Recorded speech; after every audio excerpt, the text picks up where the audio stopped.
नमस्कार, मैं मंजू छिल्लर काव्यांगन संचालन समिति की ओर से काव्य गंगा की 7वीं श्रृंखला में एक बार पुनः आपके समक्ष उपस्थित हूँ।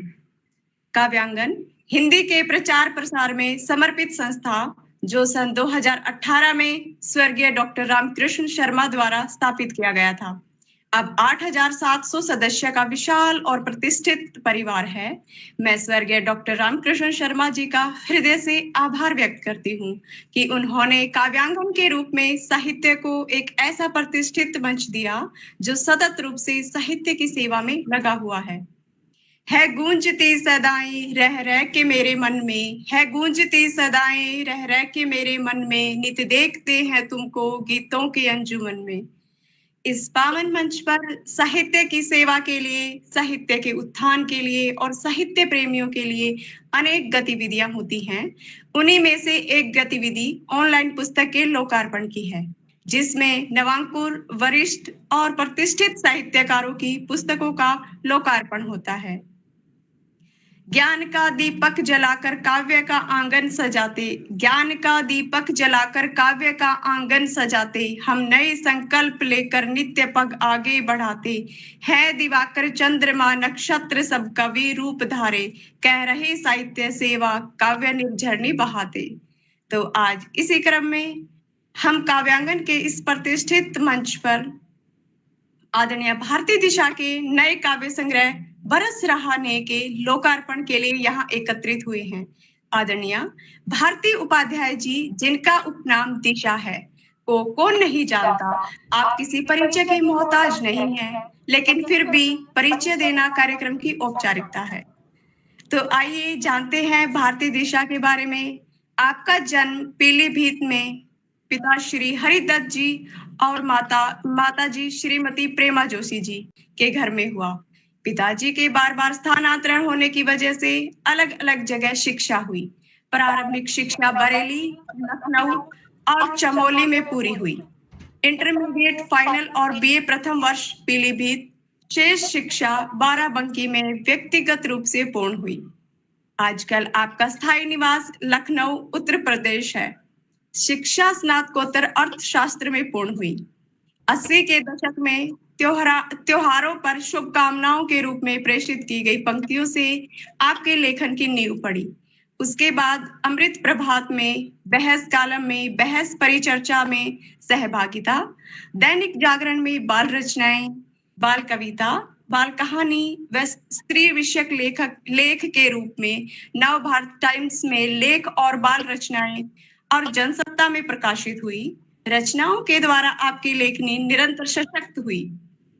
साहित्यिक उपलब्धियों की बात करें तो आपकी एक के बाद एक 11 साझा संकलन में रचनाएं प्रकाशित हो चुकी हैं, जिनके नाम है बेटी, मेरी माँ, पाठशाला की सुगंध, गुलिस्ता पुस्तक पाठशाला, आराधना के स्वर, यदुवंशी श्री कृष्ण, चंद्रयान विश्व कीर्तिमान, नवीन वार्णिक छंदों पर साझा संकलन।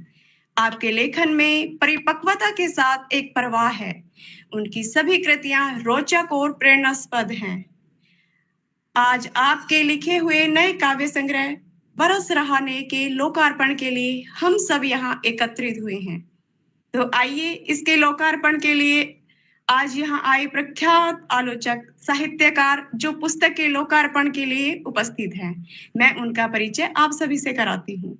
हमारे साथ हैं आदरणीय रमापति त्रिवेदी जी, जो कवि एवं साहित्यकार के साथ काव्यांगन मंच के संचालक वरिष्ठ एडमिन हैं दिल्ली से।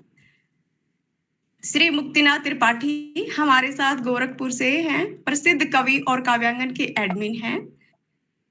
श्री नवल किशोर सिंह जी को कौन नहीं जानता, आप एक छंद विशेषज्ञ के रूप में प्रसिद्ध हैं, प्रसिद्ध समीक्षक हैं, संचालन समिति के एडमिन हैं। डॉक्टर राकेश शर्मा, राकेश जी हमारे साथ बरेली से जुड़े हैं। आप प्रसिद्ध साहित्यकार, कवि और सहृदय आलोचक के साथ काव्यांगन के प्रमुख स्तंभ हैं। श्रीमती शिल्पी सिंह जी विदुषी कवित्री और प्रसिद्ध संचालिका के साथ एडमिन हैं। डॉक्टर राधा कृष्ण दीक्षित जी, जो असिस्टेंट प्रोफेसर एवं प्रख्यात आलोचक, समीक्षक एवं साहित्यकार हैं इलाहाबाद से हमारे साथ। आदरणीय दीक्षित जी साहित्य जगत के चमकते सूर्य हैं और काव्यांगन के प्रमुख स्तंभ हैं। मैं आप सभी का बहुत बहुत स्वागत, वंदन और अभिनंदन करती हूँ।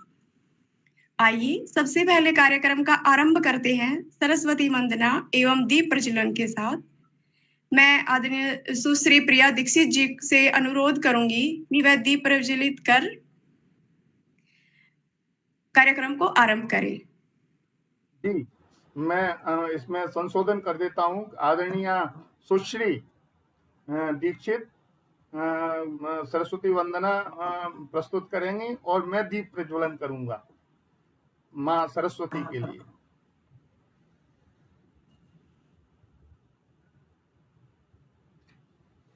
जी, प्रारंभ करिए आप।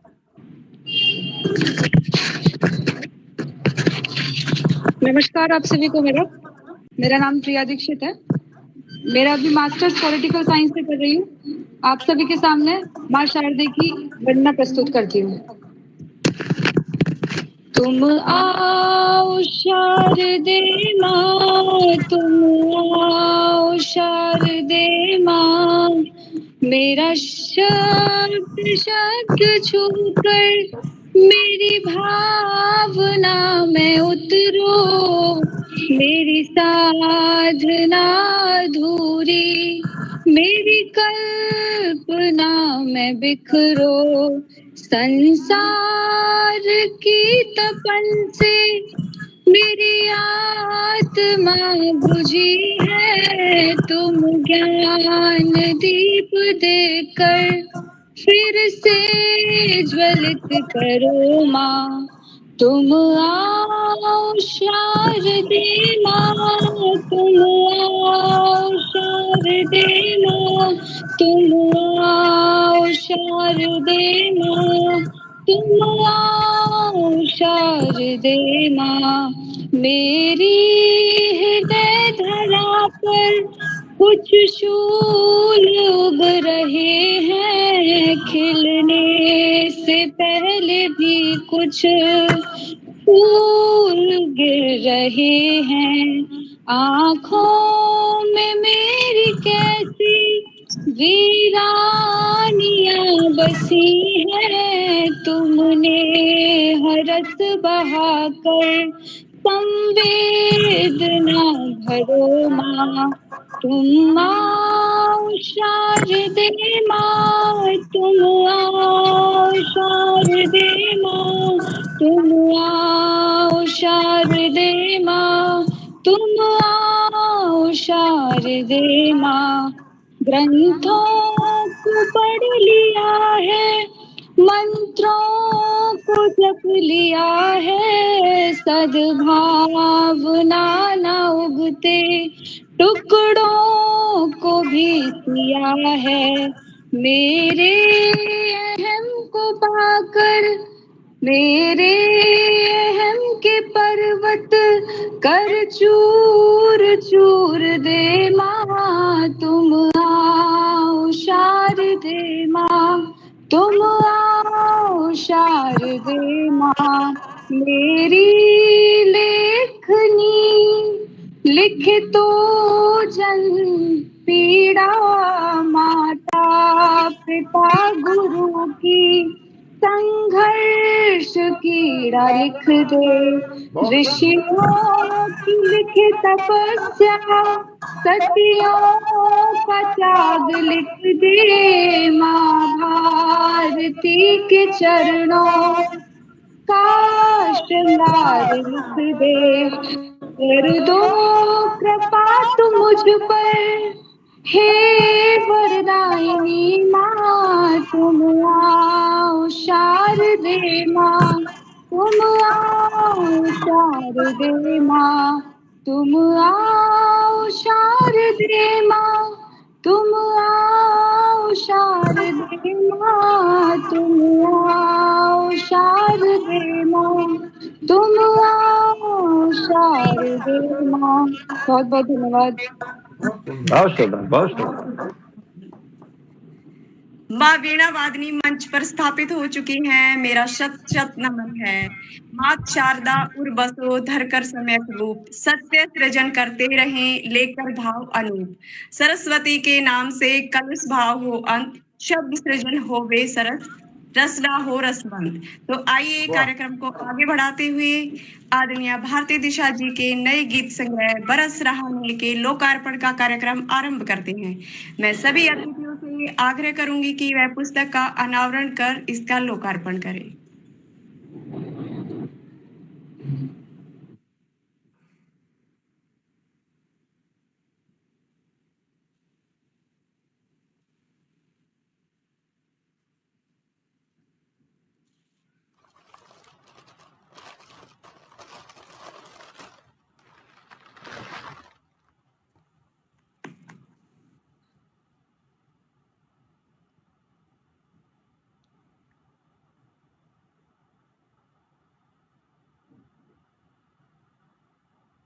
आदरणीय भारती दिशा जी को उनकी इस पुस्तक के लोकार्पण के लिए बहुत बहुत बधाई और शुभकामनाएं देती हूँ।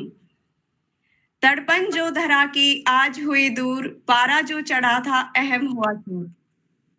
आदरणीय रमापति जी को मैं आमंत्रित करती हूँ कि नव विमोचित गीत संकलन के शीर्षक बरस रहा ने की प्रासंगिकता एवं इसकी कुछ रचनाओं का आज के समय में संक्षिप्त मूल्यांकन करें। स्वागत है सर। आप सभी को वंदन करता हूं। सर्वप्रथम काव्यांगन मंच को नमन करता हूं और इसके संस्थापक स्वर्गीय डॉक्टर रामकृष्ण शर्मा जी का आह्वान करता हूं। उनका एक चिंतन आज मूर्त रूप लेकर साहित्य जगत में आकार ले रहा है, काव्यांगन के रूप में। काव्यांगन कोई प्रतिस्पर्धा नहीं है। काव्यांगन मात्र एक संस्था का नाम नहीं है।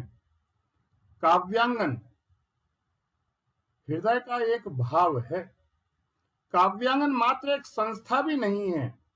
काव्यांगन एक हस्तांतरण है। काव्यांगन एक समर्पण है। हस्तांतरण है एक साहित्य का, एक पीढ़ी से दूसरी पीढ़ी के लिए। काव्यांगन के सभी सदस्यों का अभिनंदन करता हूं।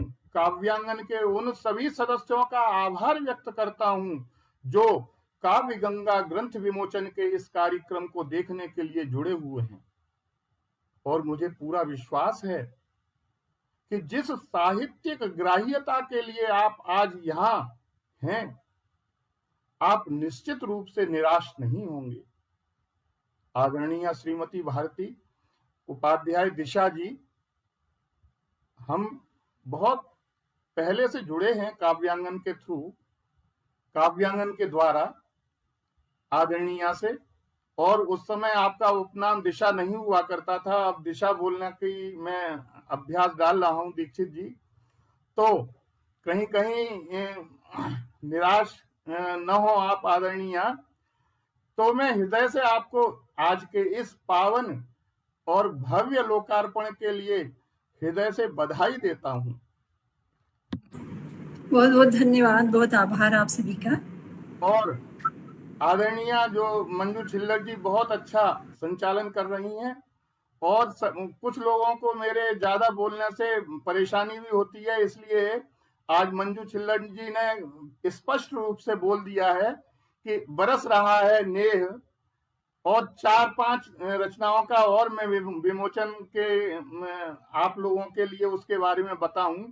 तो मैं निश्चित रूप से अपनी सीमा में ही रहूंगा, और जैसे माइक पकड़ लेते हैं तो छोड़ते नहीं है, वह नहीं करूंगा। तो आदरणीय को मैं बहुत बहुत शुभकामनाएं देता हूं। और जो नेह बरस रहा है इस किताब में, इसका मुख्य पृष्ठ ही यह बता रहा है कि आदरणीय का जो साहित्यिक चिंतन है वो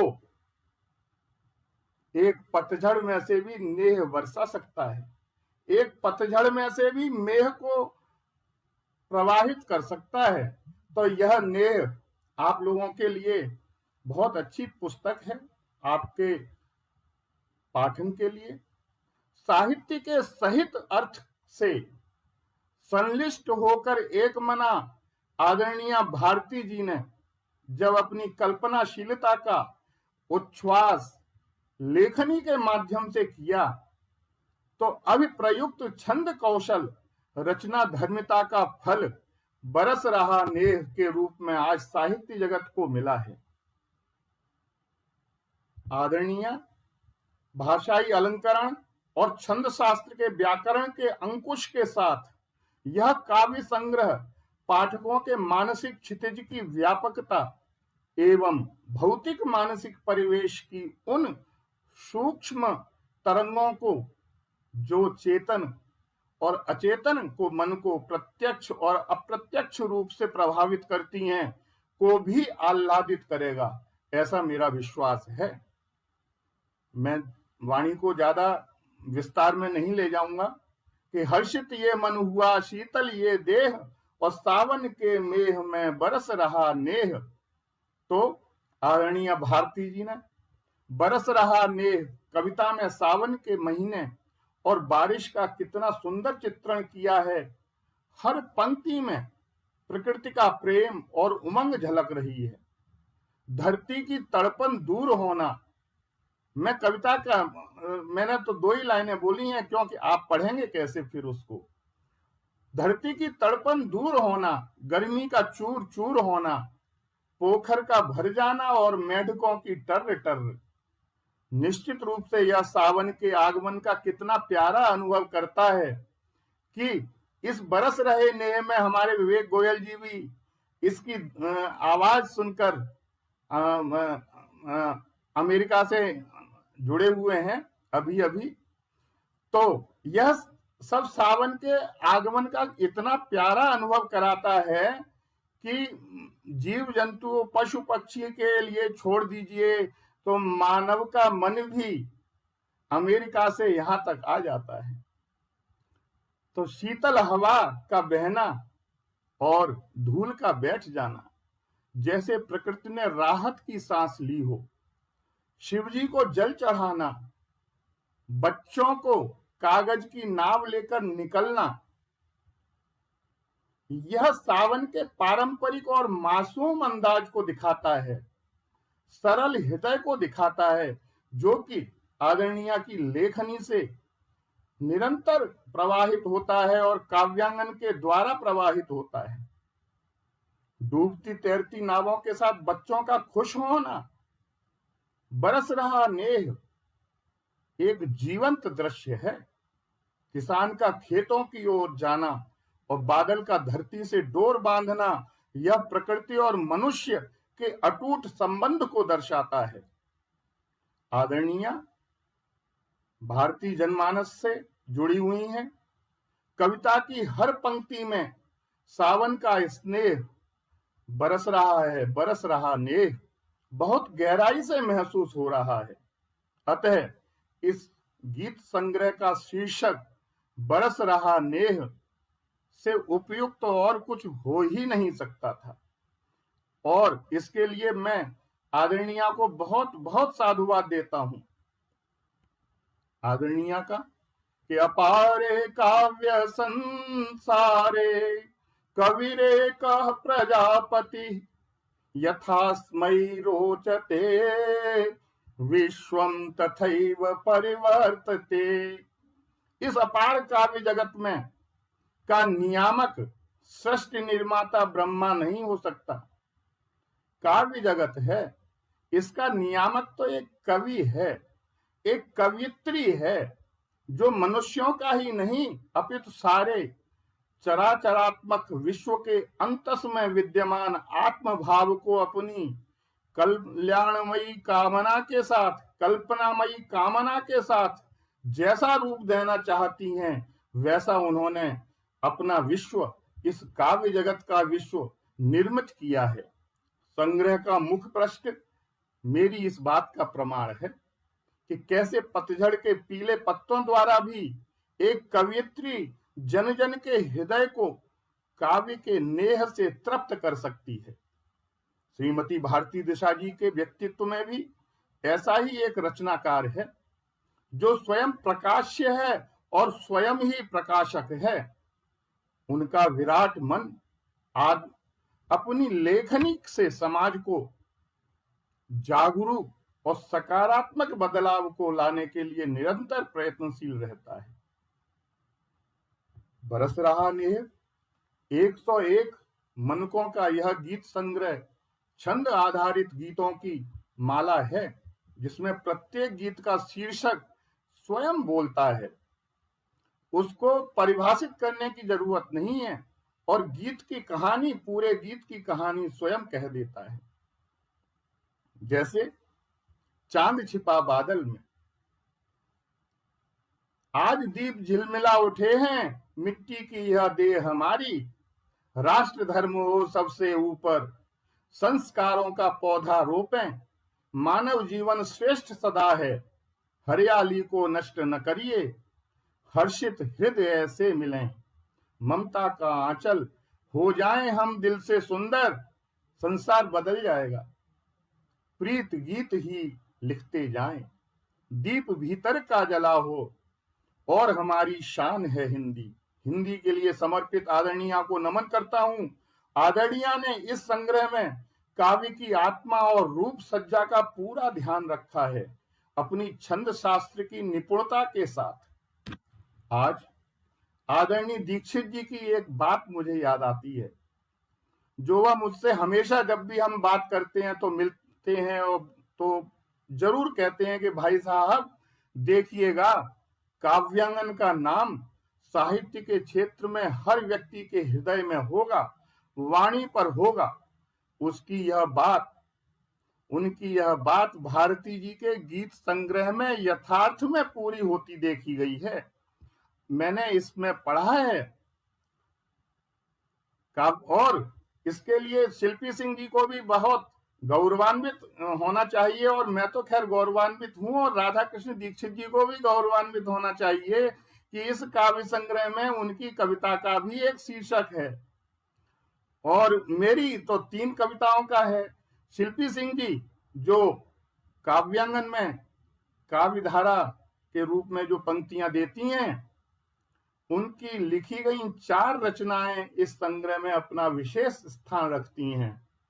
तो एक बरस रहा नेह का मैंने आपको बताया, और इन 4 रचनाओं का और बता के मैं अपनी वाणी को विराम दूंगा, ज्यादा नहीं बोलूंगा।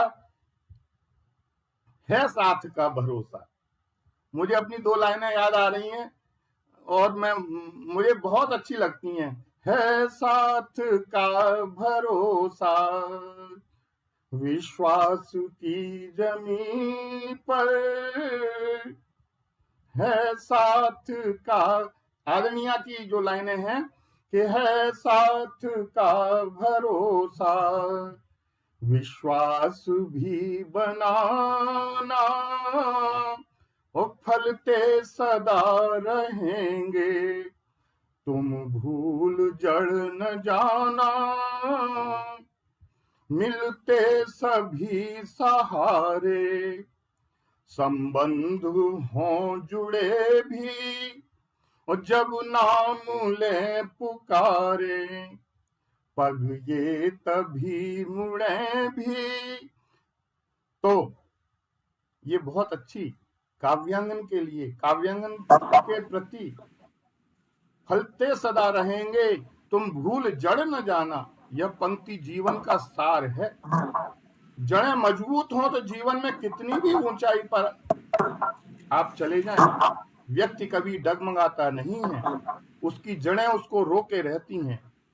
इसमें जीवन के मूल्यों, संबंधों की अहमियत, विश्वास, आशा और सकारात्मकता का संदेश बहुत खूबसूरती के साथ पिरोया गया है। कविता की हर पंक्ति जीवन में जड़ों यानी मूल्यों, रिश्तों और विश्वास को न भूलने की सीख देती है। दूसरी कविता का मैं कि फैल गई मेरी बगिया में, कि फैल गई मेरी बगिया में सहसा प्यारी हरियाली, फूले फूल कमल दल फूले, वही सुरभि वैभवशाली। आदरणीय कई पंक्तियां जो हैं कि आसमान में घिरवाई है, देख घटा काली काली, और फैल गई मेरी बगिया में सहसा प्यारी हरियाली। यह कविता न सिर्फ वर्षा ऋतु के सौंदर्य को दर्शाती है, बल्कि यह भी बताती है कि प्रकृति के हर परिवर्तन में जीवन का उल्लास और नई ऊर्जा छिपी होती है। ऐसी काव्य रचनाएं हमारे मन को आनंदित कर देती हैं और प्रकृति के प्रेम को और गहरा देती हैं। अगली एक है, प्रीति की पावन धरा पर तुम मेरा विश्वास हो, और काव्य का ही रूप बनकर साधना की आस हो। बहुत अच्छा इन्होंने लिखा है। इसमें आपकी यह कविता न केवल भावनाओं को छूती है, बल्कि पाठक को भी प्रेम की गहराई का अनुभव कराती है। शब्दों का चयन, बिंब और भाव प्रवाह अत्यंत सुंदर है।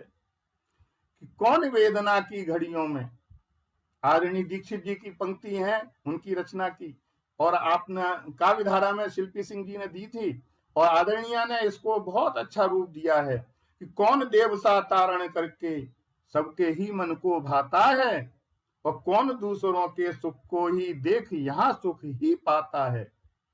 यह कविता भारतीय संस्कृति, उसकी सहनशीलता, परोपकार और सनातनी मूल्यों को गौरवान्वित करती है। कविता में प्रश्न के माध्यम से यह बताया गया है कि कौन है जो दूसरों के सुख में सुखी होता है, और जिसने हर आघात के बावजूद अपनी संस्कृति, परोपकार और ज्ञान का दान देना नहीं छोड़ा। मुझे विश्वास है कि इस संग्रह का प्रत्येक गीत अपने आप में एक कहानी कहता है, एक अनुभव साझा करता है, और इसके पाठकों के मन में एक स्थायी छाप छोड़ जाएगा। यह गीत हमें हंसाएंगे, यह गीत हमें रुलाएंगे, सिखाएंगे, सोचने पर मजबूर करेंगे और एक नई राह भी दिखाएंगे। मैं इस अवसर पर आदरणीय को उनकी इस अनुपम कृति के लिए हार्दिक बधाई देता हूं, और कामना करता हूं कि उनके गीतों की यह मधुर यात्रा अनवरत जारी रहे, और वे अपनी रचनाओं से हम सभी को इसी प्रकार आनंदित और प्रेरित करती रहें। बहुत बहुत आभार व्यक्त करता हूं और बहुत बहुत धन्यवाद आदरणीय, इतनी सुंदर समीक्षा करने के लिए और इस तरह से पटेल के बारे में पूरा बताने के लिए बहुत बहुत आभार आपका। सर, जैसा सुना था वैसी ही समीक्षा की आपने, बहुत बारीकी से इसका विश्लेषण किया सर, बहुत बहुत बधाई। आदरणीय दिशा जी, जैसा कि हमें पता चला है कि आपका साहित्य सफर बाल साहित्य और परिचर्चाओं से प्रारंभ हुआ, फिर आपकी यह गद्य से पद्य का विधा परिवर्तन कैसे हुआ, कृपया संक्षेप में बताएं।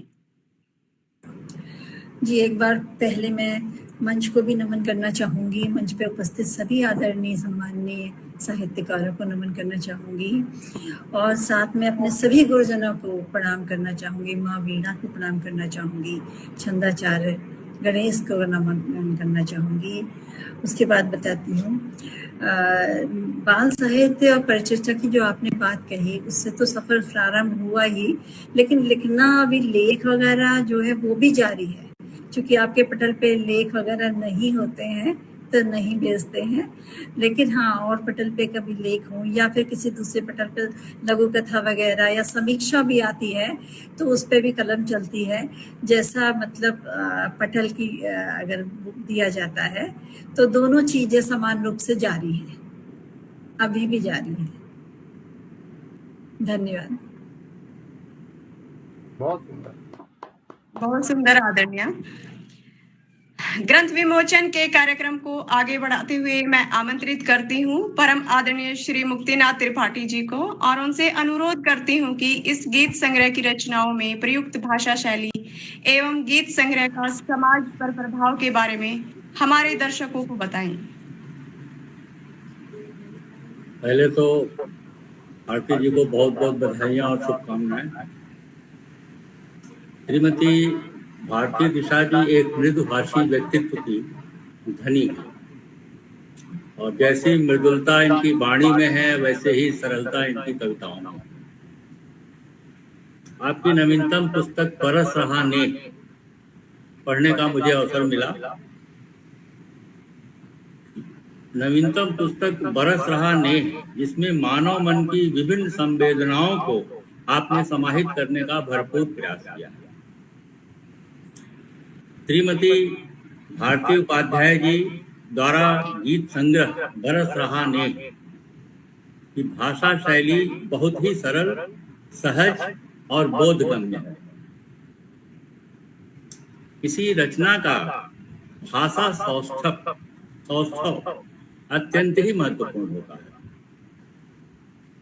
भाषा का प्रवाह अनवरत आदि से अंत तक संग्रह में हर गीत में बना हुआ है, जो बिल्कुल ऐसे महसूस हो रहा है कि नदी सदृश जल की धारा की तरह इनकी भाषा का प्रवाह चल रहा है। कोई भी गीत प्रथम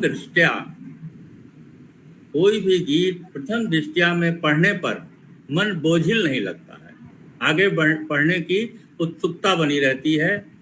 इसका कारण है इनकी सरल भाषा शैली।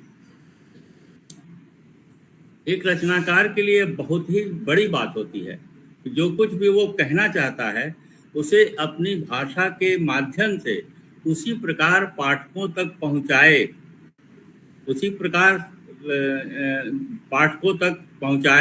भारती जी ने इस कार्य को बहुत ही सुंदरता से एक अच्छी शैली में किया है। इसके लिए श्रीमती भारती जी को बहुत बहुत बधाई। संग्रह के कुछ गीत तो अपनी भाषा शैली के कारण बहुत सुंदर बन पड़े हैं। छंद में बंधकर भाषा की मधुरता और सरलता को बनाए रखना इतना आसान भी नहीं है। प्रत्येक गीत लयबद्ध है। कब मैंने पुस्तक को पढ़ना प्रारंभ किया और कब खत्म हो गई मुझे पता ही नहीं चला। भाषा इतनी सरल। इसका मुख्य कारण है इनकी सरल सुगठित भाषा शैली। पुस्तक में संग्रहित किसी भी गीत को यदि देखा जाए तो विभिन्न भाषाओं के शब्द अनायास ही माला की भांति पिरोए हुए जैसे लगते, जैसे तत्सम भाषा शब्द श्रम, शक्ति, सत्कर्म एवं भक्ति शब्द भाषा को परिष्कृत करते हैं। सार छंद, कुकुब छंद का प्रयोग भाषा में लावड़िया लाता है। आपके दोहा गीत हुआ लाल रंग और आकाश है।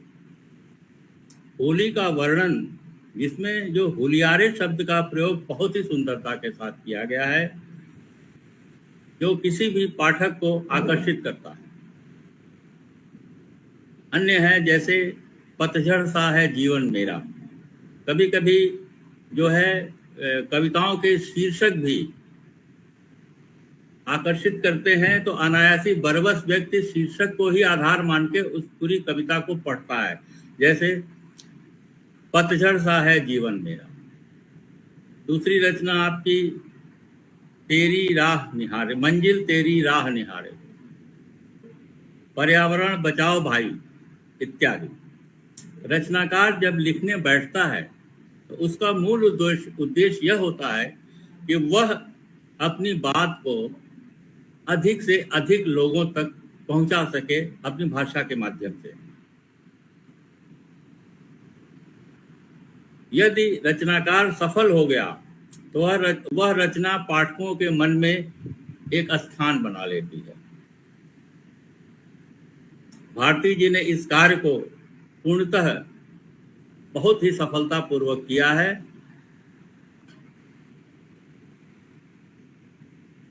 ओजस्वी रचनाओं में ओजस्वी भाषा का प्रयोग किया गया है। वही सुंदर शब्दों में राम कृपा पाने को की गई रचनाकार के भक्ति भाव को दर्शाता है। बहुत सुंदर। अपनी मनोहारी भाषा एवं शैली के कारण बरस रहा नेह गीत संग्रह के लिए मैं भारती जी को बहुत बहुत बधाई देता हूँ और शुभकामनाएं देता हूँ। आपका लेखन कार्य यूं ही दिन प्रतिदिन उत्कृष्टता की ओर अग्रसर होता रहे। एक सजग साहित्यिक प्रहरी की तरह आप अपनी रचनाओं के माध्यम से समाज को सजग करती रहें और आगे बढ़ती रहें। पुनः मैं बरस रहने की सफलता की कामना के लिए बहुत बहुत आपको बधाई देता हूं और साथ ही साथ मैं अपने आप को बहुत सौभाग्यशाली समझता हूं कि इतनी सुंदर पुस्तक के विमोचन में मुझे भी शरीक होने का एक अवसर प्राप्त हुआ। बहुत बहुत आभार आदरणीय आपका, बहुत बहुत धन्यवाद इतनी सुंदर शब्दों में मेरी पुस्तक का वो करने के लिए, विवेचन करने के लिए। बहुत सुंदर सर। मैं अब अगले प्रश्न की ओर चलती हूँ। आदरणीय भारती जी, मैं आपसे जानना चाहती हूँ कि आज के समय में लिखे जा रहे छंद मुक्त काव्य साहित्य के बारे में आपका व्यक्तिगत मत क्या है? क्या आप भी अतुकांत काव्य लिखती हैं?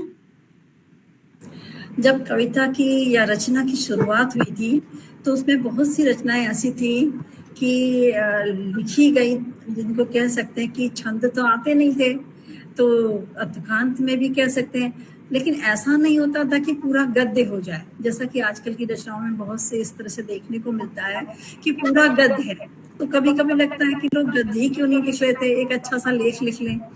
लेकिन हाँ, अगर जो मेरी पुरानी रचनाएं हैं अभी भी उनको सामने से आती हैं नजर, तो लगता है कुछ कमी है, फिर उनको मैं सही कर लेती हूँ, पुराना जो भी है। तो एक चीज कभी कभी यह भी लगती है कि जो हमने लिख लिया तो थोड़ा इंतजार करना चाहिए और परिष्कृत होने का।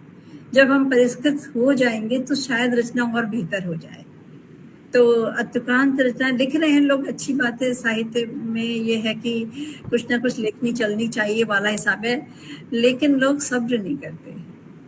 तो अगर वो करेंगे तो रचना मतलब साहित्य और समृद्ध होगा। तो हम लोग जो है चाहेंगे कि समृद्ध साहित्य आगे आए और दिशाहीन ना हो, बल्कि दिशा देता हुआ साहित्य आगे आए। तो यही कोशिश रहती है। इसीलिए छंदों वाला साहित्य जब से सीखा है तो लगता है कि हाँ ये तो अच्छी चीज है, अगर इसमें हम अपने भाव ला सकते हैं बेहतर ढंग से तो वो लाएं। धन्यवाद। बहुत सुंदर, बहुत सुंदर। आदरणीय श्रीमती शिल्पी सिंह जी, जो स्वयं एक विदुषी कवित्री हैं और काव्यांगन में आपकी समीक्षा की धूम मची रहती है, से आग्रह करती हूँ कि इस गीत संग्रह के गीतों के विषय वस्तु और उनका साहित्यिक मूल्यांकन करने की कृपा करें। स्वागत है मैम।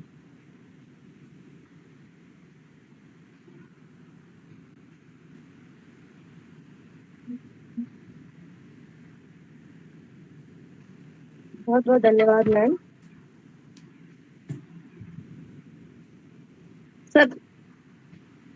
सर्वप्रथम काव्यांगन मंच को नमन करती हूँ, माँ शारदे का वंदन करती हूँ एवं यहाँ उपस्थित समस्त विद्वजनों को सादर प्रणाम करती हूँ। श्रीमती भारती दिशा जी को करबद्ध अभिवादन एवं आपकी नव सृजित गीत संग्रह बरस रहा नेह के लिए हृदय तल से अनंत शुभकामनाएं व बधाई। फूलों की सी खुशबू लेकर आई आज सुहानी रुत, भावों में रस घोल रही है ये शब्दों की दीवानी रुत।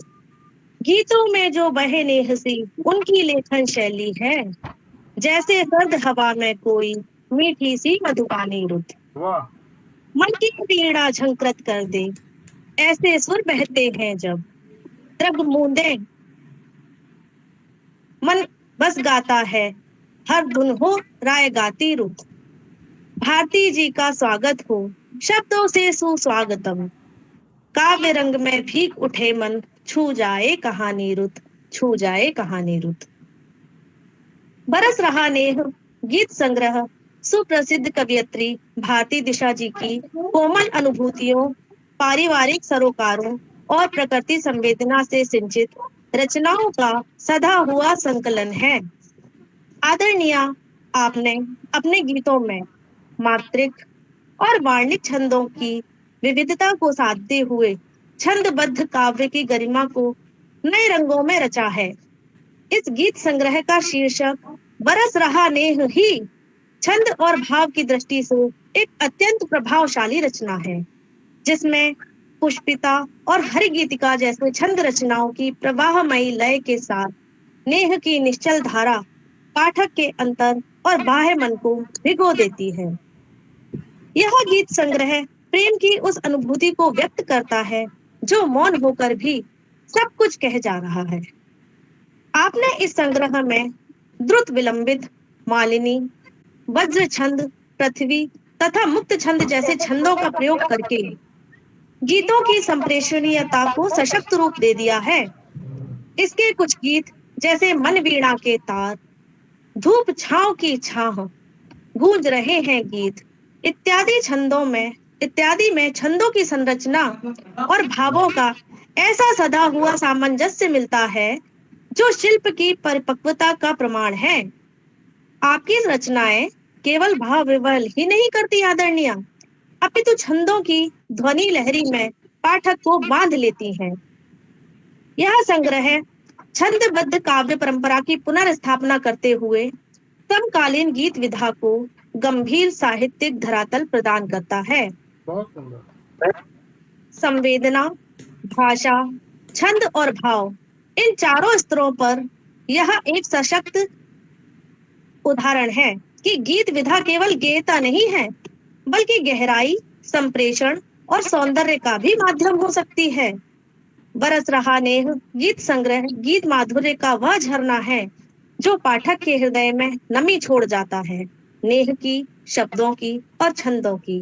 पुनः आपको एक बार बहुत बहुत शुभकामनाएं आदरणीय, बहुत बहुत धन्यवाद आपका। बहुत सुंदर। बहुत बहुत धन्यवाद आपका शिल्पी जी, इतनी सुंदर समीक्षा करने के लिए पुस्तक की। बहुत बहुत धन्यवाद। और आपकी सुंदर कविता के लिए भी जो मेरे लिए आपने पढ़ी। आपने स्तर की विवेचना बहुत अच्छे से की आदरणीय, क्योंकि यह गीत संग्रह मूल रूप से छंद आधारित संग्रह है और छंद की मापनी पर इसकी समीक्षा न हो यह सही नहीं माना जाएगा। इसके लिए मैं आदरणीय नवल किशोर जी को आमंत्रित करती हूं कि गीत संग्रह का इस परिप्रेक्ष्य में उसकी छंद योजना और आज के समय में लिखे जा रहे मुक्त छंद साहित्य के संग्रह का औचित्य पर प्रकाश डालने की कृपा करें। स्वागत है सर आपका। आप सब लोगों को प्रणाम। सर्वप्रथम आदरणीय भारती उपाध्याय दिशा जी को उनके गीत संकलन बरस रहा नेह के लिए गगन भर शुभकामनाएं। और साथ ही साथ छंदों की प्राण प्रतिष्ठा में सतत लीन उनके गुरुदेव आदरणीय डॉक्टर रामनाथ साहू ननकी जी को भी हार्दिक बधाई। आज जब लोग छांदस सृजन से इतर मुक्त छंद और मुक्त छंद को भी छोड़ दीजिए तो यह कहना ज़्यादा समीचीन होगा कि आज का काव्य सृजन छंद, मुक्त छंद या नई कविता के धरातल को छोड़कर गद्य कविता की ओर अग्रसर है। ऐसे में आपकी अविचल छंद साधना अस्तुत्य है और इस वंदनीय महनीय कार्य के लिए आपको कोटि कोटि बधाई। अब यह कहना कि मुक्त छंद के युग में छंद की क्या उपयोगिता है, तो मैं केवल यही कहूँगा कि वेद जो है वह छंदों पर ही आधारित है और वेद के 6 अंगों में से एक छंद भी है। छंद को वेद का पाद कहा गया है। पाद अर्थात चरण। चरण जो समस्त शरीर के भार को वहन करता है और साथ ही साथ उसको संचरित करता है। आचार्यगण यह बतलाते हैं कि वेद आज तक इसीलिए जीवित है क्योंकि वह छंदबद्ध है। उस जमाने में वेदों का कोई लिखित काव्य नहीं था, यह श्रुति से ही संचरित हुआ है और स्मृति के आधार पे बढ़ा है, तो केवल और केवल छंद की वजह से। तो छंद की उपयोगिता तो है ही, छंदबद्ध है तो काव्य का सौंदर्य बढ़ जाता है, याद रखने में आसानी होती है, और सबसे बड़ी बात है कि अनुशासन और रचनात्मकता का एक संतुलन है। यह हमारी सांस्कृतिक और परंपरा का संरक्षण का भी एक अवसर प्रदान करता है।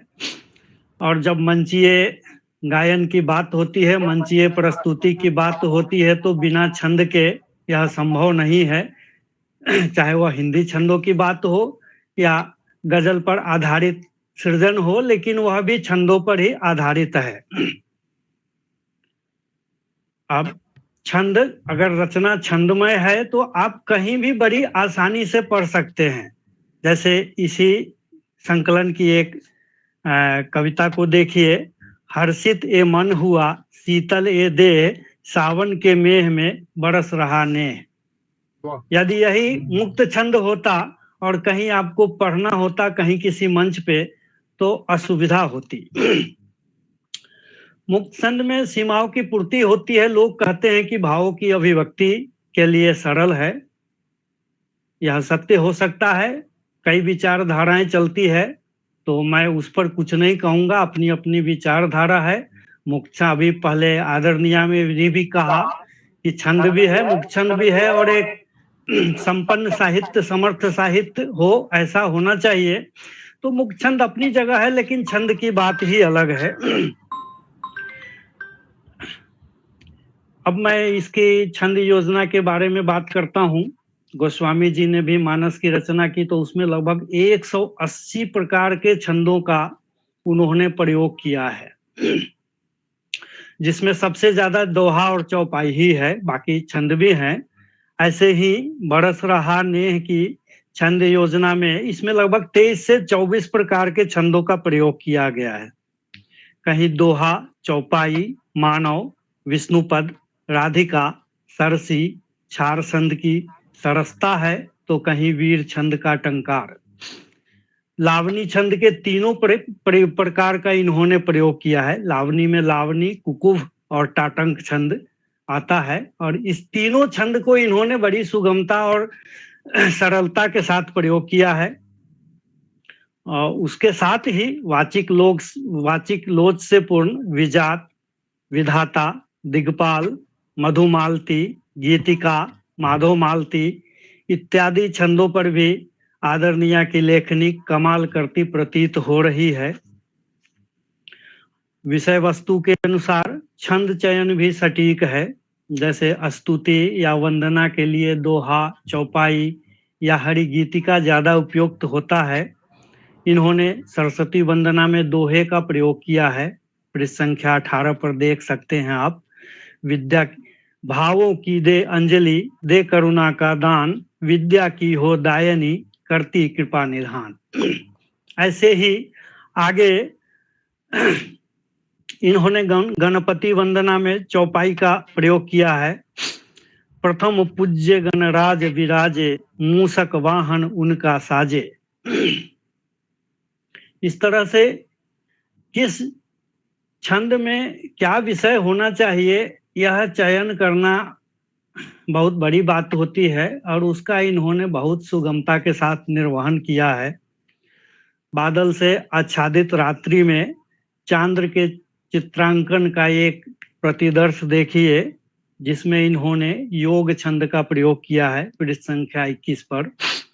सोचे तारे कैसे चमके, कड़क रही जो बिजली, नींद भगाई, चांद छिपा बादल में ले अगराई।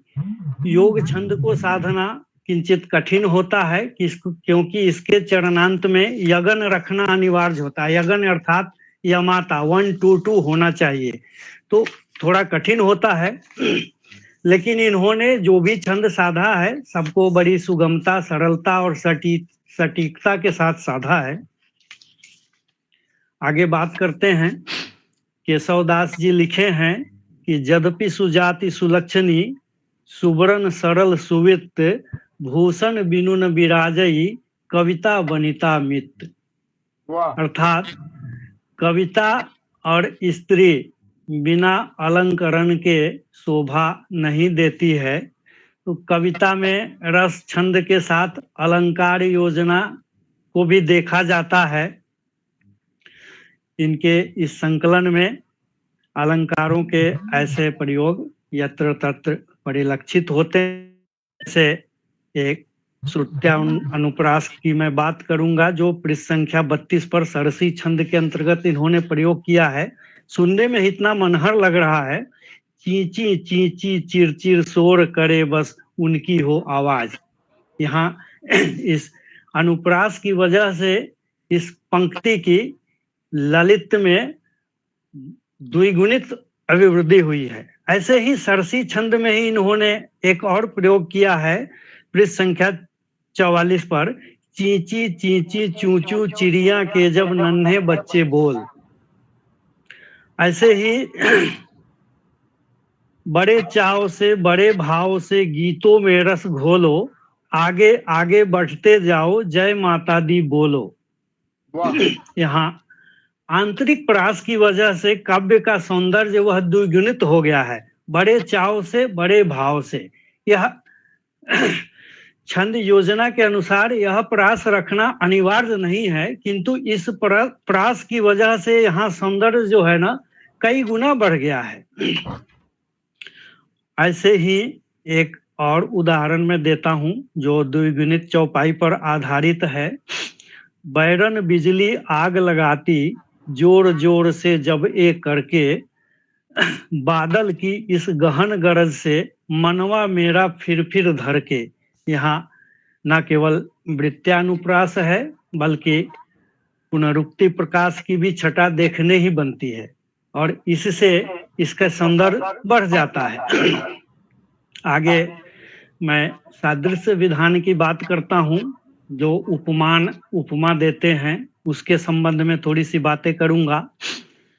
तो मैं पृष्ठ संख्या 35 पर एक प्रयोग है, संयम का चाबुक। ऐसे ही पृष्ठ संख्या 51 पर एक प्रयोग है, निराशा के बादल। यह सादृश्य बड़ा ही सहज, सार्थक एवं स्वतः अर्थ बोध कराने में सफल है। आगे पृष्ठ संख्या 61 पर, सूना मन है सूनी कुटिया, आशा का दीप जलाओ। मन के सूनेपन के साथ सूनी कुटिया की परिकल्पना में आशा के दीप जलाने का आह्वान भी सहज, सार्थक एवं सकारात्मक भाव से आपूर्ण है।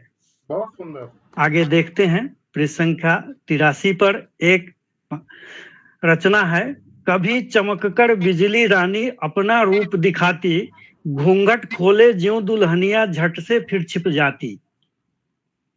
बड़ा ही सम्मोहक संयोजन है। यहाँ बिजली रानी का उपमान दुल्हनिया के साथ बहुत ही मनोहारी है। बिजली भी झट से चमकती है और झट से छिप जाती है, ऐसे ही दुल्हन का घूंघट पल भर के लिए खुलता है फिर गिर जाता है। तो यह प्रयोग बहुत सुंदर है और इसके लिए आपको बहुत बहुत बधाई। आगे फिर देखते हैं, पृष्ठ संख्या 118 पर, याद प्रीतम की घनी थी, डूबता दिल मेघ बरसे, मैं बनी हूँ चातकी सी, नैन मेरे आज तरसे। वेदना की अभिव्यक्ति में यह जीवंत शब्द संयोजन का प्रतिमान है। चातकी के साथ नैन का उपमान देना, यहाँ इसमें अगर मैं कहूँ तो अतिशयोक्ति नहीं होगी कि जयशंकर प्रसाद जी की पंक्ति, जो घनीभूत पीड़ा थी मस्तक में स्मृति सी छाई, दुर्दिन में आंसू बनकर आज बरसने आई, और इसके साथ ही मैथिली शरण गुप्त जी की एक पंक्ति है, देखो दो दो मेघ बरसते, मैं प्यासी की प्यासी। इन दोनों रचनाओं का सार इसमें निचोड़ कर रख दिया गया है। इसमें रूपक भी है और विशेषोक्ति भी है। बहुत पीड़ा सुंदर। से नैन बरस रहा है, किंतु दर्शन हेतु नैन पिपासित भी है। मिलन पिपासा हेतु चातकी जैसे शब्द का चयन विरह की अभिव्यक्ति को प्राणवंत करने में समर्थ है। ऐसे सफल एवं सराहनीय प्रयोग की आपको कोटि कोटि बधाई। हम कबीर की भूमि पर रहते हैं और कबीर का एक दोहा बहुत प्रचलित है, निंदक नियरे राखिए आंगन कुटी समाए, आंगन कुटी छबाए। तो अगर ज्यादा शक्कर हो तो मधुमेह होने की संभावना होती है, तो उसके संतुलन के लिए कहीं ना कहीं थोड़े से करेले का प्रयोग भी अनिवार्य होता है। तो अब मैं इस दृष्टि पर थोड़ी सी बात कर लेता हूं। मात्रिक संतुलन की बात करें छंदों में तो प्रायः सटीक है। तुकांत उत्तम है, मध्यम है, पचनीय है। एकाध स्थान पर पुनर्अवलोकन की आवश्यकता भी है, लेकिन जो विशेष बात मैं कहना चाहता हूं वह यह है, हालांकि ऐसे अवसर पर शायद नहीं कहना चाहिए, किंतु अगले संकलन में यह त्रुटि न हो इसके लिए मैं समझता हूं कि यह बता देना चाहिए। मुझे लग रहा है कि इस संकलन में प्रूफ रीडिंग की समस्या रही है। पांडुलिपि में या तो कुछ हेर फेर हो गया है या प्रूफ रीडिंग ठीक से नहीं हो पाई है, जिसके कारण कई रचनाओं में या तो कुछ छूट गया है या कहीं कुछ जुड़ गया है। तो मात्रिक अनुशासन में कुछ छूट जाने से या कुछ जुड़ जाने से फिर समस्या उत्पन्न हो जाती है। तो अगले संकलन में इसका आप विशेष रूप से ध्यान रखें। अगर कुछ जुड़ गया या छूट गया तो विधान विचलन में आ जाता है। जो देखेगा समीक्षा करेगा उसके लिए तो वही होगा। आपने तो बिल्कुल सही सटीक प्रयास किया है, किंतु प्रूफ रीडिंग के वजह से ऐसा संभव हो गया है। इसके साथ ही प्रूफ रीडिंग की लचर व्यवस्था के कारण क्या है कि आपकी चार रचनाएं, एक ही रचना चार रचनाएं ऐसी है जो दो दो स्थानों पर हैं, अलग अलग शीर्षक से सम्मिलित हो गई हैं। तो इसका ध्यान रखेंगे अगले संकलन में, क्योंकि जब जो पढ़ता है पढ़ेगा तो यह जो है गुणवत्ता को प्रभावित करता है।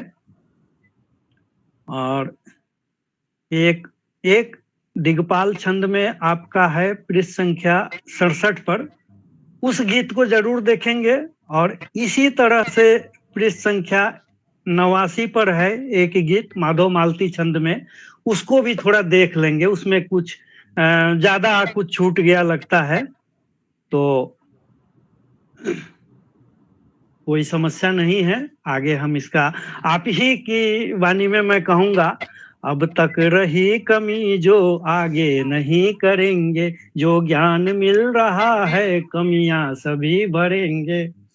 पृष्ठ संख्या 127 से उद्धृत है यह। इसी संकल्प के साथ सफलता के शिखर तक जाना है, आप ही का संकल्प है। संयम संकल्पों के द्वारा प्रतिमान नए सब गढ़ने हैं, यहाँ सब लगता है छूट गया है। चरण वंदना करे सफलता स्वर्णिम अक्षर कढ़ने हैं। आपकी यह मनोकामना पूर्ण हो, आप प्रसिद्धि के उतुंग शिखर पर विराजमान हो। आपके लिए मैं एक पद समर्पित करना चाहता हूँ। बरस रहा है नेह भारती के आंगन में, क्षणबद्ध रस में आपके आलेखन में। लेखन ललित ललाम रहे गतिशील निरंतर, गूंजे जग में नाम कामना यही सुखंकर। माँ सरस्वती की कल्पना आपकी लेखनी पर सतत गतिशील रहे, आप इसी मनोयोग से छंद संवर्धन करती रहे। आपको राशि राशि बधाई, अनंत शुभकामनाएं। जय हिंदी, जय हिंद। धन्यवाद। बहुत बहुत धन्यवाद आपको बहुत सुंदर सर। मार्गदर्शन करने के लिए और इतनी सुंदर समीक्षा करने के लिए बहुत बहुत धन्यवाद आदरणीय आपका, बहुत आभार के साथ। आपके मार्गदर्शन और समीक्षा के लिए बहुत बहुत धन्यवाद आदरणीय।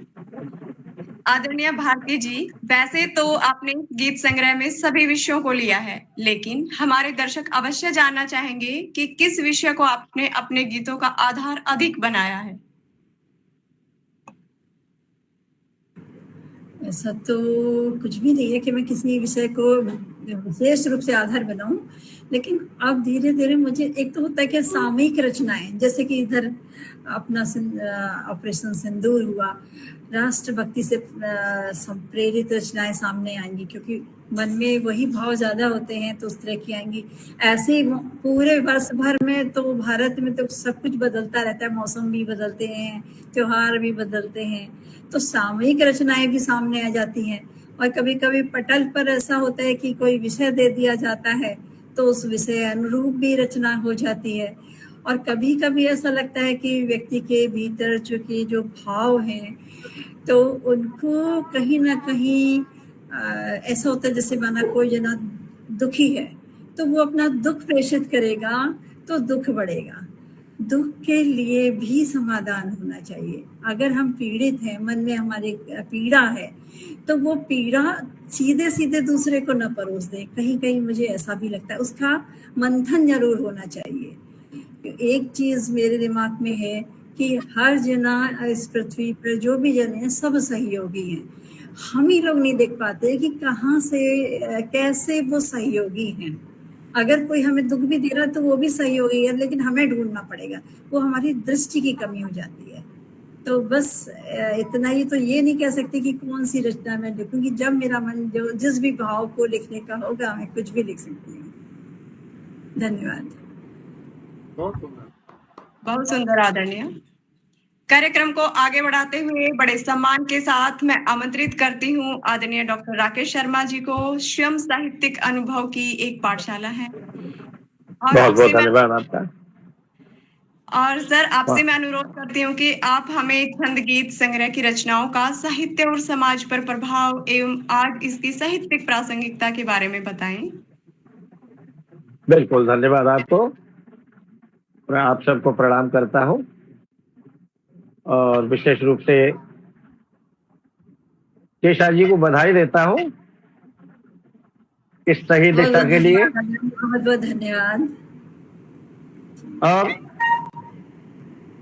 मेरे मन में आ रही थी बात, शेख साहब ने अभी बहुत अच्छा वक्तव्य दिया छंद को लेकर के, तो मैं यही अनुरोध करना चाहता हूँ कि जड़ चेतन गुण दोषमय विश्व कीर्त करता, संत हंस गुण गण लहै परिहरि वारि विकार। कभी भी हंस ही है क्योंकि सरस्वती से जुड़ा हुआ है। तो धीरे धीरे, और जहां तक प्रश्न है, साहित्य समाज दोनों को प्रभावित करने वाला आपका गीत संग्रह है। बरस रहा है नेह, मुझे लगता है यह मेह से ही लिया है आपने। बरस रहा है मेह, नेह भी बरसता है, मेह भी बरसता है, नयन भी बरसते हैं। और नेह का कितना पसारा है। हर्षित ये मन हुआ शीतल ये देह, सावन के बेह में, सावन का महीना भी। अब आपने कहा, पूछा गया कि साहित्य भी प्रभावित होना चाहिए। निश्चित रूप से प्रभावित होगा, समाज भी प्रभावित होगा। साहित्य के लिए आपने बहुत ही प्रेरणा दी है नवोदित रचनाकारों के लिए। और सावन के लिए आपने लिखा है कई रचनाएं हैं। आयो रे सावन झूम के पृष्ठ 60 पर है। इसे देखकर लगता है आया सावन झूम के पिक्चर का भी नाम है। कभी देखी थी मैंने बचपन में, और धर्मेंद्र उसके एक्टर है। तो ये समाज कहीं ना कहीं प्रभावित है हमारे सावन से। आपकी रचनाओं का मूल स्वर भारतीय दर्शन है, तो आपकी ऋतुएं भी भारतीय है, आपके देवी देवता भी भारतीय है, आपकी राष्ट्रीयता भी भारतीय है। और जहां तक प्रश्न है, आपकी पहली कविता है मां बीणा पाण की वंदना, दूसरी रचना है श्री गणेश वंदना। इससे स्मरण होता है गोस्वामी तुलसीदास के रामचरितमानस का, जिसमें प्रथम श्लोक वर्णानाम वर्णसंगानाम रसानाम छंदसामपि मंगलानाम च कर्तारो वंदे वाणी विनायकौ। वाणी और विनायक दोनों की वंदना, यह एक भारतीय परंपरा है, भारतीय साहित्य परंपरा है मंगलाचरण की। तो निश्चित रूप से जनमानस प्रभावित होगा, साहित्यकार भी प्रभावित होंगे कि मंगलाचरण होना चाहिए। और किसके लिए ये 2 पंक्तियां श्लोक की?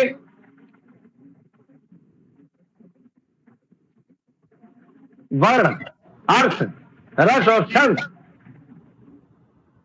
सबका ध्यान रखा आपने। वर्ण भी सुंदर हो, मंगलमय हो, एक एक अक्षर, रस, छंद, उसका प्रयोग आपने किया। बद्दे बाण को बाणी विनायक हो, और उसके उपरांत गणेश जी आपको छंद सिखाते हैं। एक और रचना भगवान गणेश की, और उसमें लिखा है आपने श्री गणेश स्तुति पृष्ठ 21 पर है।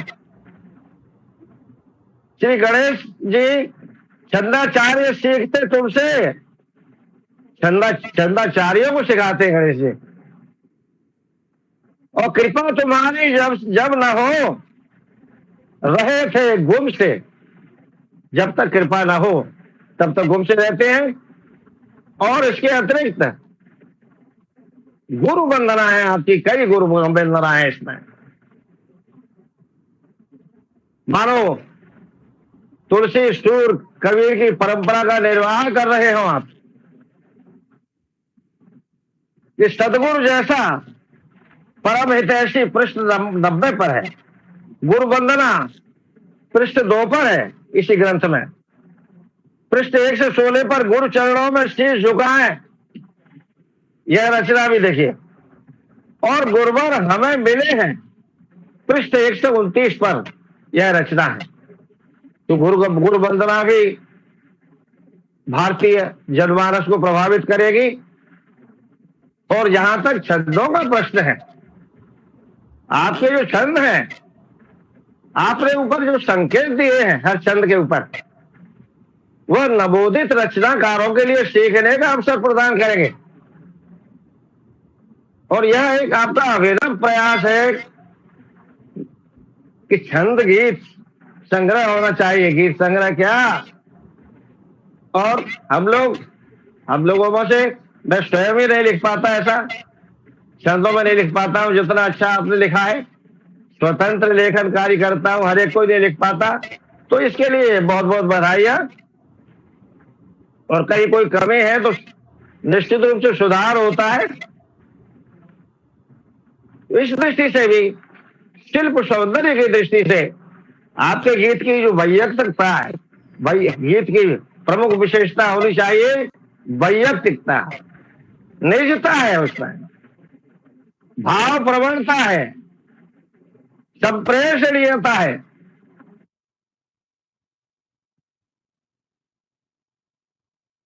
लोगों को भी अपनी सी बात लगती है आपकी हर रचना में, क्योंकि आप भारतीय दर्शन की बात करते हैं कि जो नश्वर शरीर है, मिट्टी का बना हुआ, तो आपका कहना है कि मिट्टी की यह देह हमारी,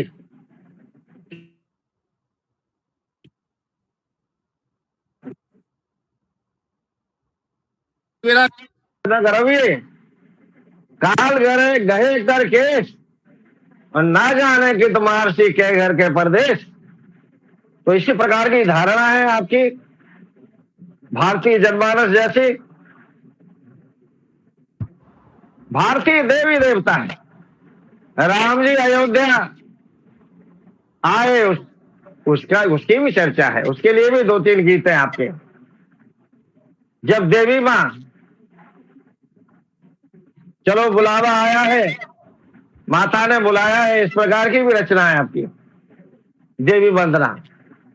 ये पढ़ने को मिलेगी। भारतीय पर्व भी है उसमें, धनतेरस का भी एक गीत है। तो क्यों ना हमारा जनमानस प्रभावित होगा, भारतीय जनमानस विशेषतः सनातन संस्कृति को आपने अपने गीतों में पिरोया है। राष्ट्र धर्म हो सबसे ऊपर पृष्ठ 31 पर, भारत माता का वंदन करता पृष्ठ 73 पर इनकी रचनाओं के नाम है। स्वतंत्रता का युद्ध हुआ पृष्ठ 33 पर, हिंदी हमारी राष्ट्रभाषा। तो इस प्रकार के गीत इसमें पढ़ने को मिलेंगे। और मैं देखता हूं कि राष्ट्र प्रेम की कविता के अंदर ही अभी जो घटनाएं हुई हैं उसके संकेत भी आपकी रचनाओं में अभी से मिलते हैं।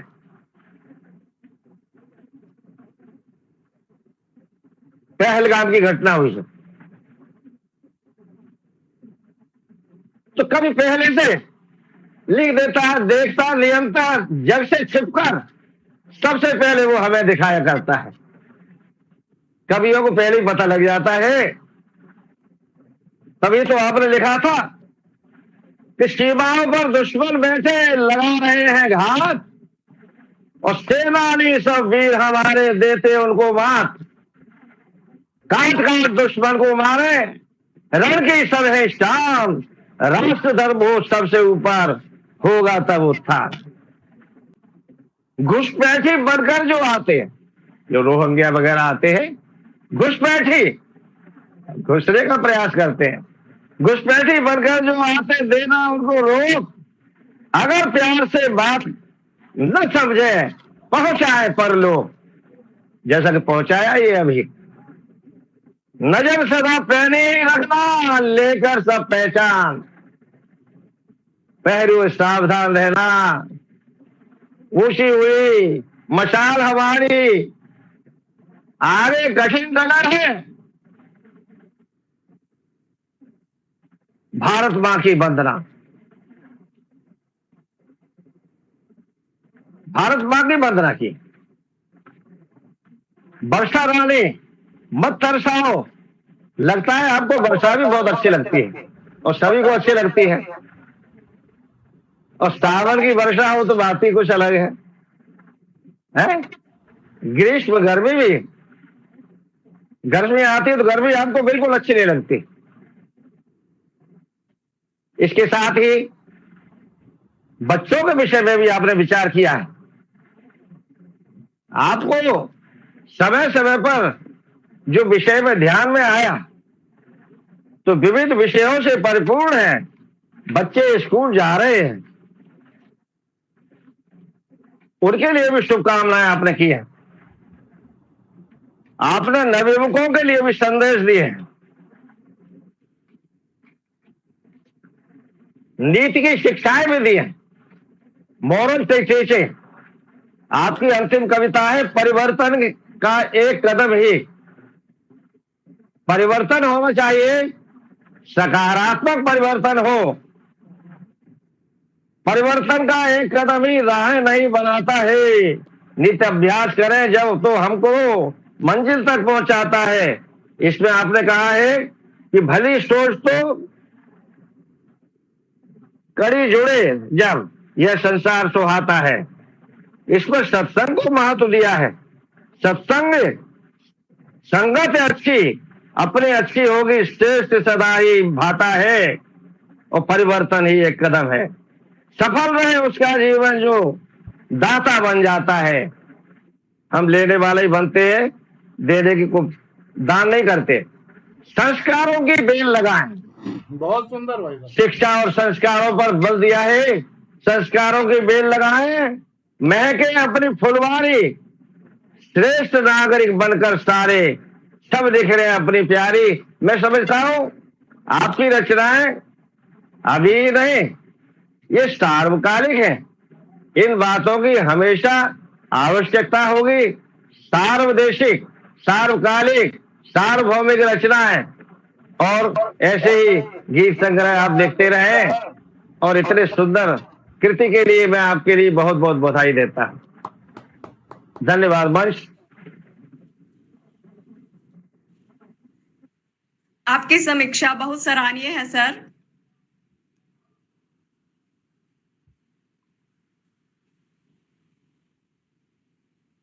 जी चिल्लर जी।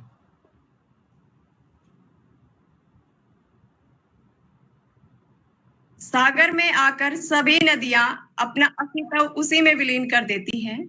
अब मैं ऐसे ही विभूति डॉक्टर राधा कृष्ण दीक्षित जी को आज के लोकार्पित हुए गीत संग्रह के परिप्रेक्ष्य में आज के साहित्य में छंद, गीत और तुकांत की आवश्यकता, संग्रह का समग्र मूल्यांकन एवं इसका समाज पर प्रभाव के बारे में अपने विचार रखने के लिए आमंत्रित करती हूँ। स्वागत है सर। का एक कदम ही परिवर्तन का एक कदम ही राहें नई बनाता है। नित अभ्यास करें हम जब तो मंजिल तक पहुंचाता है। आदरणीय दिशा भारती जी के इस संकलन की पंक्तियों के साथ काव्यांगन आदरणीय मेरे मोबाइल में कुछ गड़बड़ हो गई थी तो मैं आपको धन्यवाद भी नहीं दे पाई। तो सबसे पहले आपने इतनी सुंदर समीक्षा वो आप एक साथ दीजिएगा, हम बाद में आपको बुलाते हैं। कोई नहीं। काव्यांगन के इस पटल पर जहां देश भर के बहुत बड़े बड़े समीक्षक और विद्वान आज आदरणीय दिशा भारती जी के बरस रहा नेह गीत संग्रह के लोकार्पण के अवसर पर उपस्थित हैं, मैं उन सबको सादर प्रणाम करता हूं, उन सबका अभिनंदन करता हूं, वंदन करता हूं। किसी कृति का जन्म लेना और फिर उसका लोकार्पित होना, ऐसे मान लीजिए कि जब कोई शिशु प्रसवावस्था के बाद धरती पर आता है तो जो प्रसन्नता माँ को होती है, ठीक वैसी ही प्रसन्नता किसी भी रचना के लोकार्पित होने पर होती है, क्योंकि रचनाकार ने उसके सृजन में उस माँ की तरह 9 महीने की पीड़ा सही होती है, साधना की होती है, तब यह रत्न जन्म लेता है, कृति जन्म लेती है। तो सबसे पहले आदरणीय भारती दिशा जी को, भारती उपाध्याय जी को मैं बहुत बहुत बधाई देता हूं, उनका अभिनंदन करता हूं और काव्यांगन पटल को भी बधाई देता हूं कि वो इतने सुंदर आयोजन करता है। रचनाकारों को प्रकाशित करने के लिए, उनकी कृतियों को लोकार्पित करने के लिए तन मन धन से समर्पित रहता है। बहुत सुंदर संचालन आदरणीय श्रीमती मंजू छिल्लर जी कर रही हैं, उनको भी बहुत साधुवाद देता हूं और अपनी कुछ बातों के साथ आज के इस लोकार्पण के कार्यक्रम में मैं अपना विचार समाहित करना चाहता हूं। सारे रचनाकार, सारे समीक्षक आज के इस पटल पर हैं। बहुत सुंदर समीक्षाएं इस ग्रंथ की उनके द्वारा की गई हैं, अलग अलग विषयों पर की गई हैं। छंदबद्धता या मुक्त छंद को लेकर एक प्रसंग मुझे याद आता है। जब काव्यांगन के संस्थापक आदरणीय डॉक्टर रामकृष्ण शर्मा जी और मैं भोपाल एक कार्यक्रम में उपस्थित थे, जहां एक बहुत बड़ा आयोजन स्वर्गीय दिवाकर जी जो तत्कालीन सरकार में वहां निराला सृजन पीठ के डायरेक्टर थे, उन्होंने किया था और बुलाया था। लंबी चर्चा हुई कि निराला के जो गीत हैं, निराला की जो रचनाएं हैं, वो छंदबद्ध हैं या छंद मुक्त हैं या मुक्त छंद हैं। और गहरी चर्चा में अपना अपना पक्ष सबने रखा,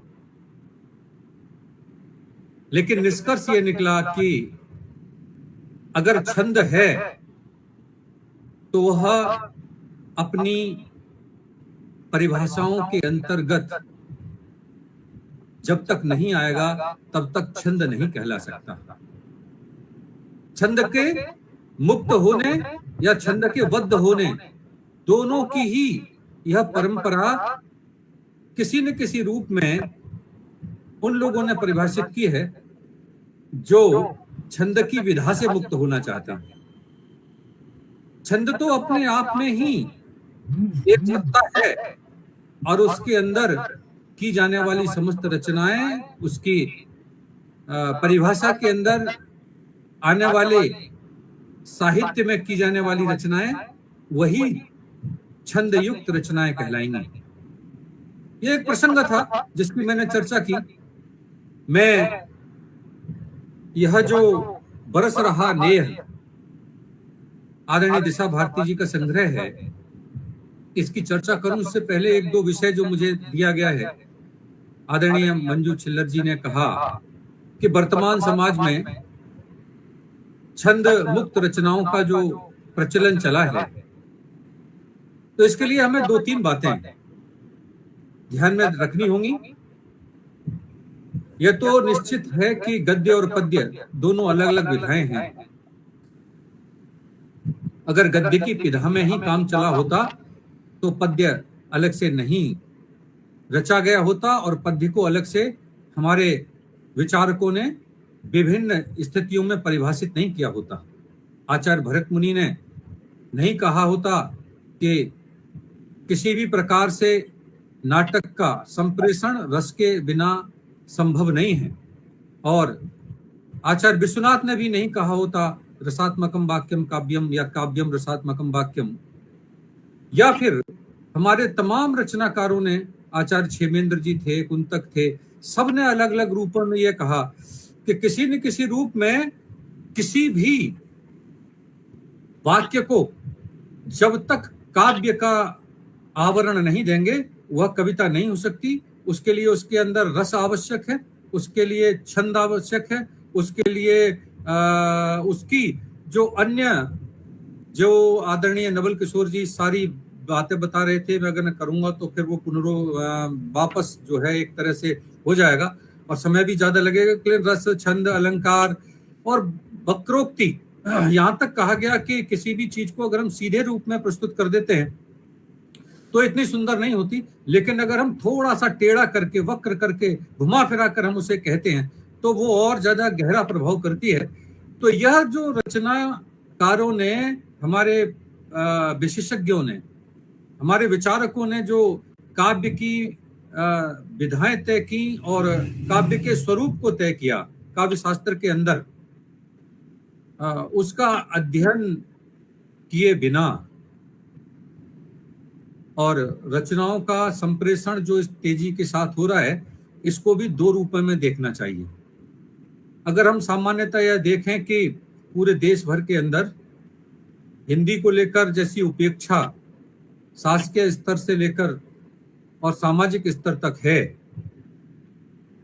उसमें अगर कोई रचनाकार हिंदी को माध्यम बनाकर अतुकांत ही सही लेकिन रचना लिख रहा है तो किसी न किसी रूप में हिंदी के साथ जुड़ रहा है और समाज को भी हिंदी के साथ जोड़ रहा है।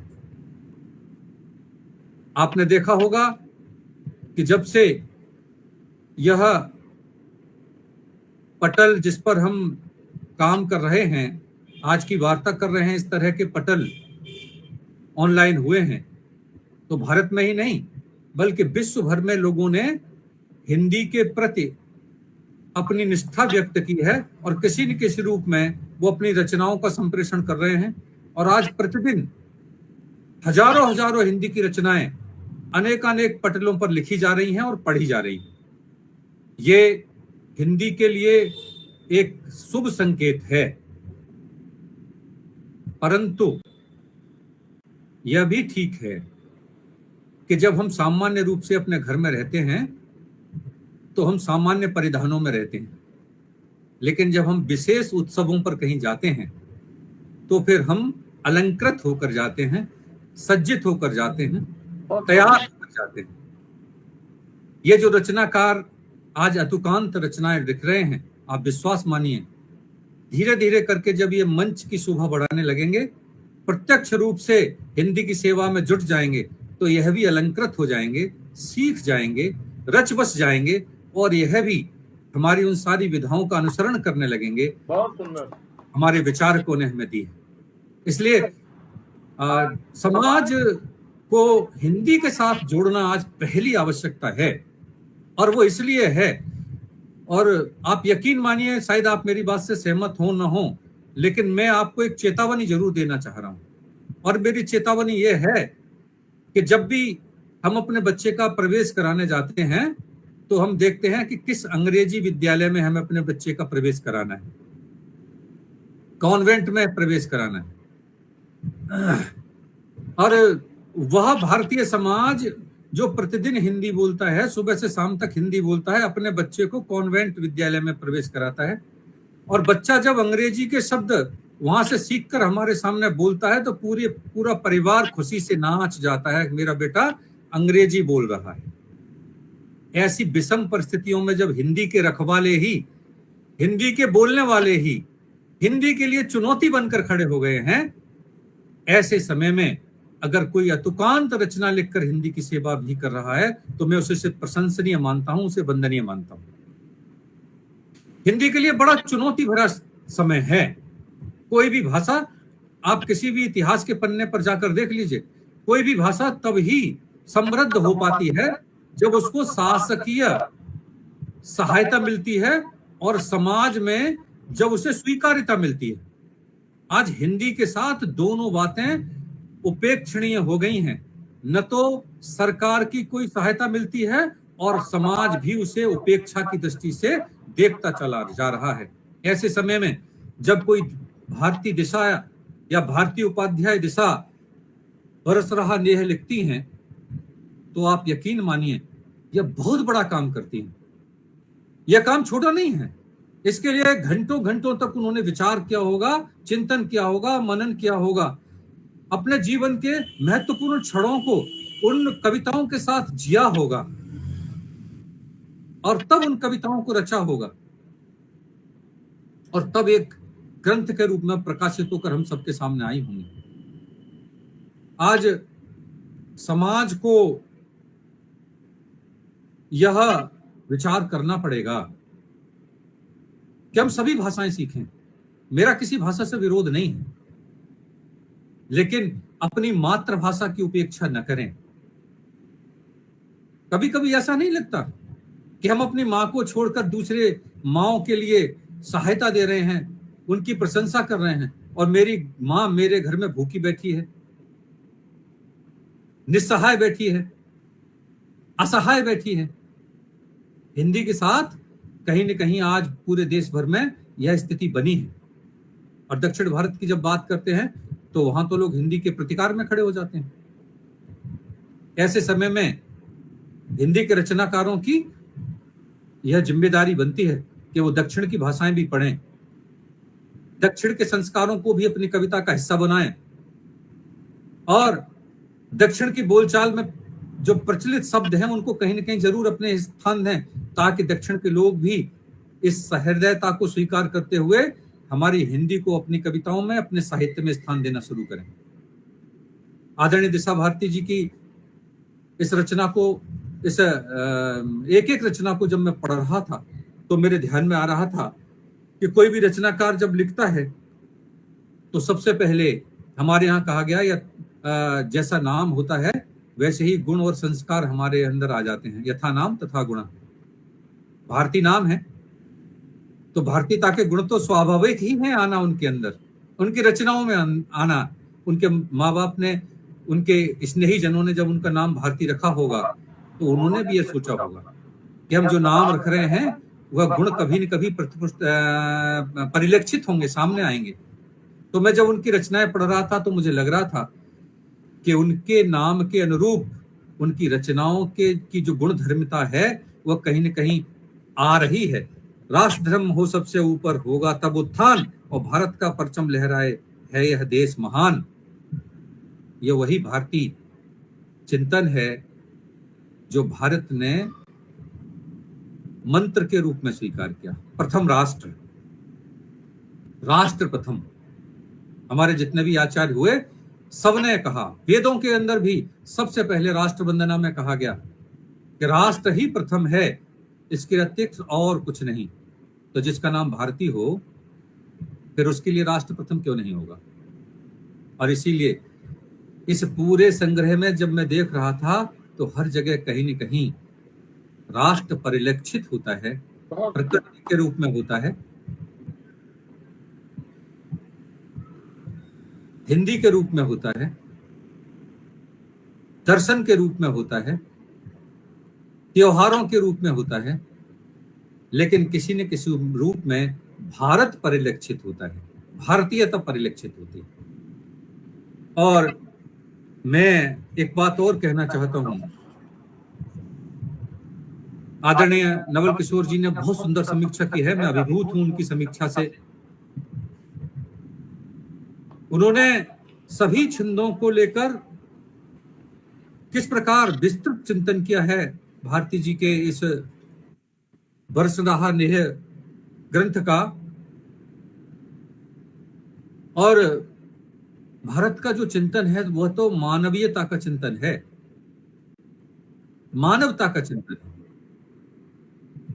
हम जब भी हमारे विचारकों ने सोचा है तो उन्होंने विश्व के कल्याण की बात कही, स्वयं के कल्याण की नहीं। तो विश्व के कल्याण की बात मानवता के चिंतन की बात है। और यही बात भारती जी ने भी मानव जीवन श्रेष्ठ सदा है कहा। उन्होंने ये नहीं कहा हिंदू जीवन श्रेष्ठ सदा है, उन्होंने ये नहीं कहा मुस्लिम जीवन श्रेष्ठ सदा है, उन्होंने धर्मों में नहीं बांटा। उन्होंने ये भी नहीं कहा कि जातियों में किस जाति का जीवन श्रेष्ठ और सदा महान है। और यही तो भारतीयता का चिंतन है। भारतीयों ने कभी मानव को किसी धर्म के रूप में विभक्त करके नहीं देखा। और तभी उन्होंने कहा मानव जीवन श्रेष्ठ सदा है, करना मत बेकार, सदा नियम में बांधे खुद को, अपने को दें धार। अपने को धार दें, अपने को श्रेष्ठ बनाएं, अपने को महान बनाएं। और जब मानव महान बनेगा तो, और भारतीय विचारकों ने भी यही कहा, क्या कहा, व्यक्ति निर्माण ही सर्वश्रेष्ठ निर्माण है। और रचनाकारों ने सदैव व्यक्ति निर्माण के लिए ही रचनाएं की हैं, संपूर्ण समाज के कल्याण की रचनाएं, कल्याण के लिए रचनाएं की हैं, निज कल्याण के लिए नहीं कहीं। और निज कल्याण के लिए बात करता अगर कोई साहित्य तो वह संकीर्ण होता है, छोटा होता है। तभी तो उन्होंने कहा आओ गीत लिखें हुआ प्यारे, मन का मैल हटाएं सारे। मन के अंदर जितना भी मैल विभिन्न रूपों में जम गया है उसको हटाए जाने की अगर कोई उद्घोषणा कर सकता है तो भारतीय साहित्यकार ही कर सकता है, भारतीय कवि ही कर सकता है, भारतीय चिंतक ही कर सकता है। और भारतीय चिंतक ने सदैव ये कहा है कि सदा जंग में दुश्मन हारे। ये जंग है जो जीवन की, उसमें जो हमारी विकृतियां हैं, हमारी बुराइयां जो हमारी दुश्मन हो गई हैं, उनको पराजित करना बहुत आवश्यक है। बहुत सुंदर। तो इन विकृतियों को कैसे पराजित करें, ये रचनाकार की क्षमता है। और मैंने जैसा कहा कि रचनाकार की दिशा है, भारत की दिशा है, भारती की दिशा है। और दिशा में यह बरस रहा नेह सफलता की ऊंचाइयों को छू रहा है, क्योंकि रिश्ते पनपे प्यार से, रखना उनका ध्यान। रिश्ते पनपे प्यार से, रखना उनका ध्यान, और हर प्राणी को चाहिए यथा योग्य सम्मान। क्या कहा भारतीय चिंतकों ने, विचारकों ने, कि चींटी का भी सम्मान होता है, और हमारे लोगों ने चींटी का भी सम्मान किया है, हाथी का भी सम्मान किया है। यह विराटता जो सम्मान की है, प्राणी मात्र के सम्मान की विराटता है, जीव जंतुओं के सम्मान की जो विराटता है, वृक्षावलियों के जो सम्मान की विराटता है, वृक्ष को पूजन करने की, पीपल को पूजन करने की, बट को पूजन करने की, तुलसी को पूजन करने की जो विराटता है, पूरे विश्व भर के किसी चिंतन में नहीं है। भारती जी ने हमारे पूर्वजों के उस चिंतन को जैसे का तैसा अपने साहित्य का आधार बना लिया है, और इसीलिए वो कहती हैं कि मन में रहती खोट जब, रिश्ता टूटे आप, अलग अलग होकर रहें, जीवन बनता साफ।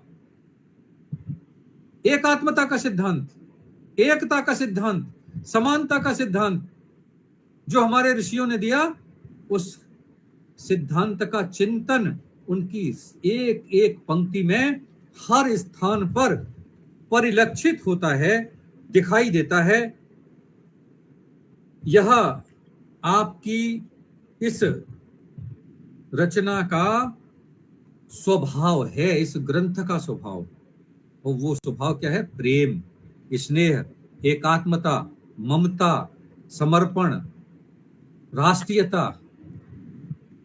आप खोजिए, आप देखिए उनकी रचनाओं को पढ़कर, और इस पटल से जितने भी लोग जुड़कर आज इस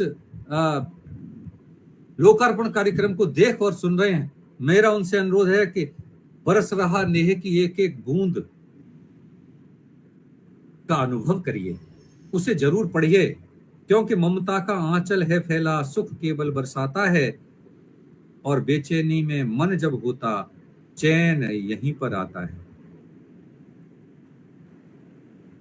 अगर कहीं शांति है और उसकी खोज अगर कहीं है तो कहां पर है?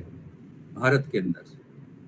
भारत ने ही शांति की खोज की, भारत ने ही ममता की खोज की, भारत ने ही प्रियता की खोज की है, भारत ने ही समर्पण की खोज की है, भारत ने ही श्रद्धा की खोज की है, और भारत ने मनु की भी खोज की है, और मनु और श्रद्धा को मिलाकर संसार के सृजन की भी खोज की है। तो इसीलिए जब भारती दिशा जी यह कहती हैं कि भक्ति भाव से, बड़े चाव से जब हम शीश झुकाते हैं, कैसे? भक्ति भाव से, बड़े चाव से जब हम शीश झुकाते हैं, और आशीषों की झड़ी लगे तब कार्य सफल हो जाते। ये छोटी लाइन नहीं है और छोटी बात नहीं है।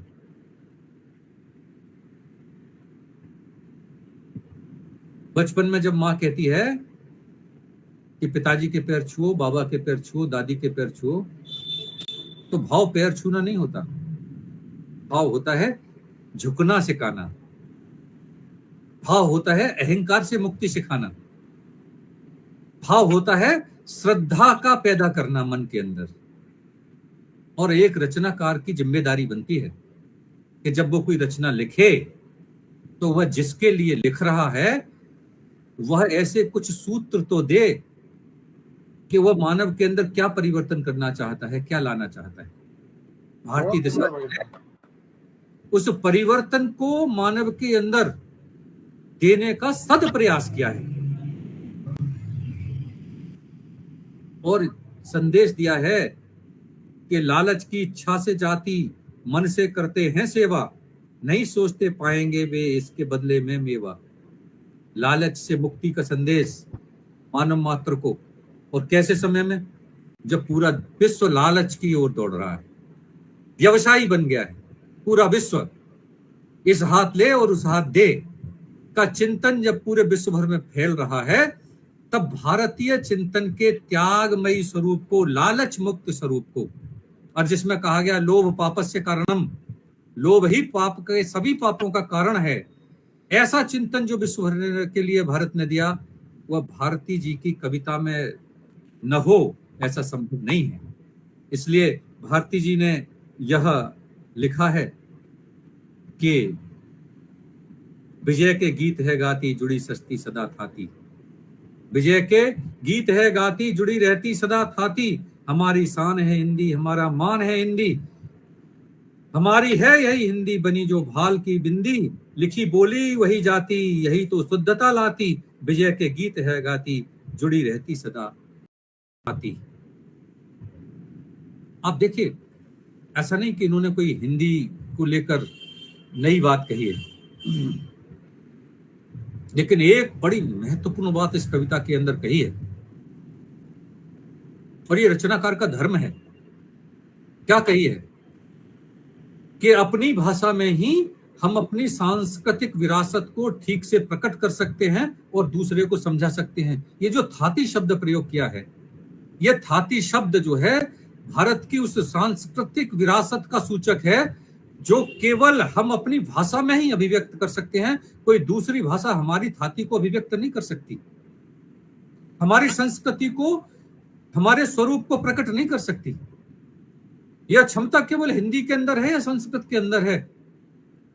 और इस थाती शब्द में उन्होंने इतनी विराटता प्रकट कर दी है कि अगर इस भारतीयता को समझना चाहते हैं, भारतीय संस्कृति को समझना चाहते हैं, भारतीय संदेश को समझना चाहते हैं, तो फिर उसकी सारी थाती को हिंदी में लाना होगा, अंग्रेजी में नहीं, उर्दू में नहीं। उसका रूपांतर हो सकता है, उसका अनुवाद हो सकता है, लेकिन वह अपने निजी स्वरूप को अगर किसी विषय में, किसी भाषा में प्रकट कर सकती है तो वह हिंदी ही है। इसलिए हिंदी का प्रचलन हमारे जीवन में बढ़े, आपकी यह संदेश। और जैसा आपने भी अपने अभिव्यक्ति में कहा भी कि मुझे जहां जहां जो विषय मिले हैं मैंने उनको अभिव्यक्त किया है, ये बिल्कुल ठीक है। रचनाकार का मन, उसका हृदय जब भी प्रफुल्लित होता है तो वह रचना लिखता है, और जब उस बहुत दुखी होता है तो भी रचना लिखता है। संसार के अंदर जितने भी परिवर्तन वह अपनी आंखों से देखता है, और उन परिवर्तनों का जब वो साक्षी बनता है, वह नकारात्मक भी हो सकते हैं, सकारात्मक भी हो सकते हैं, वो उन पर चिंतन करता है, उन पर मनन करता है।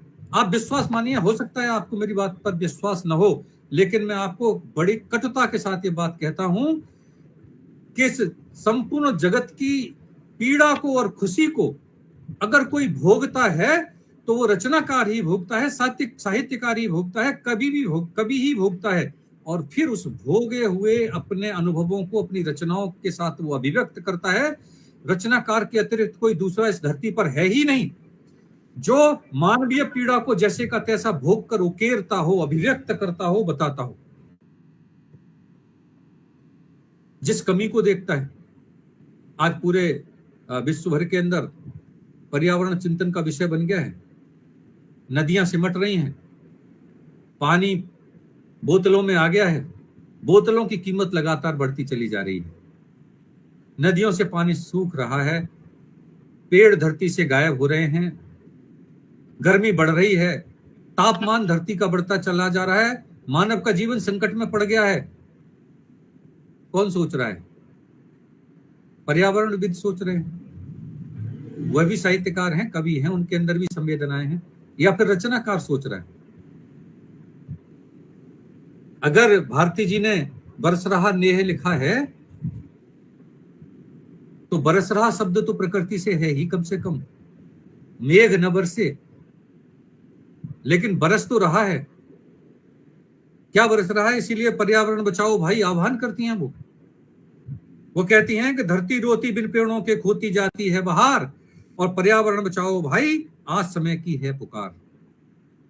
आज समय की पुकार जो है, अति होती सारे मौसम की, होता रहता है कटान, हाहाकार करें सब प्राणी समझौता करता किसान। ये जो चिंतन है, और इस चिंतन को आगे बढ़ाते हुए आह्वान करती हैं, बहुत हुई है गर्मी, अब तो लगा रहे तुमसे गुहार, बरखा रानी मत तरसाओ, रिमझिम बरसाओ फुहार। ये धर्म है रचनाकार का, और इस धर्म को पूरी तरह से आदरणीय भारती दिशा जी ने अपने इस बरस रहा नेह ग्रंथ में अभिव्यक्त किया है। आप निश्चित मानिए, भाषा की दृष्टि से आपकी यह ग्रंथ बहुत सरल है, बहुत सहज है, बोधगम्य है, पठनीय है, संग्रहणीय है। एक रचनाकार की सहृदयता का पुष्ट प्रमाण है। छंदों का सटीक उपयोग, भाषा की सहजता और सरलता, मुहावरों का प्रयोग और आम जन की बात को कविता के माध्यम से अभिव्यक्त करने की कामना इस संपूर्ण ग्रंथ की मुख्य विशेषता है। मैं पुनः बरस रहा नेह जैसे 101 गीतों के संग्रह को लिखने वाली, सृजित करने वाली भारती दिशा जी को बधाई देता हूं, उन्हें शुभकामनाएं देता हूं।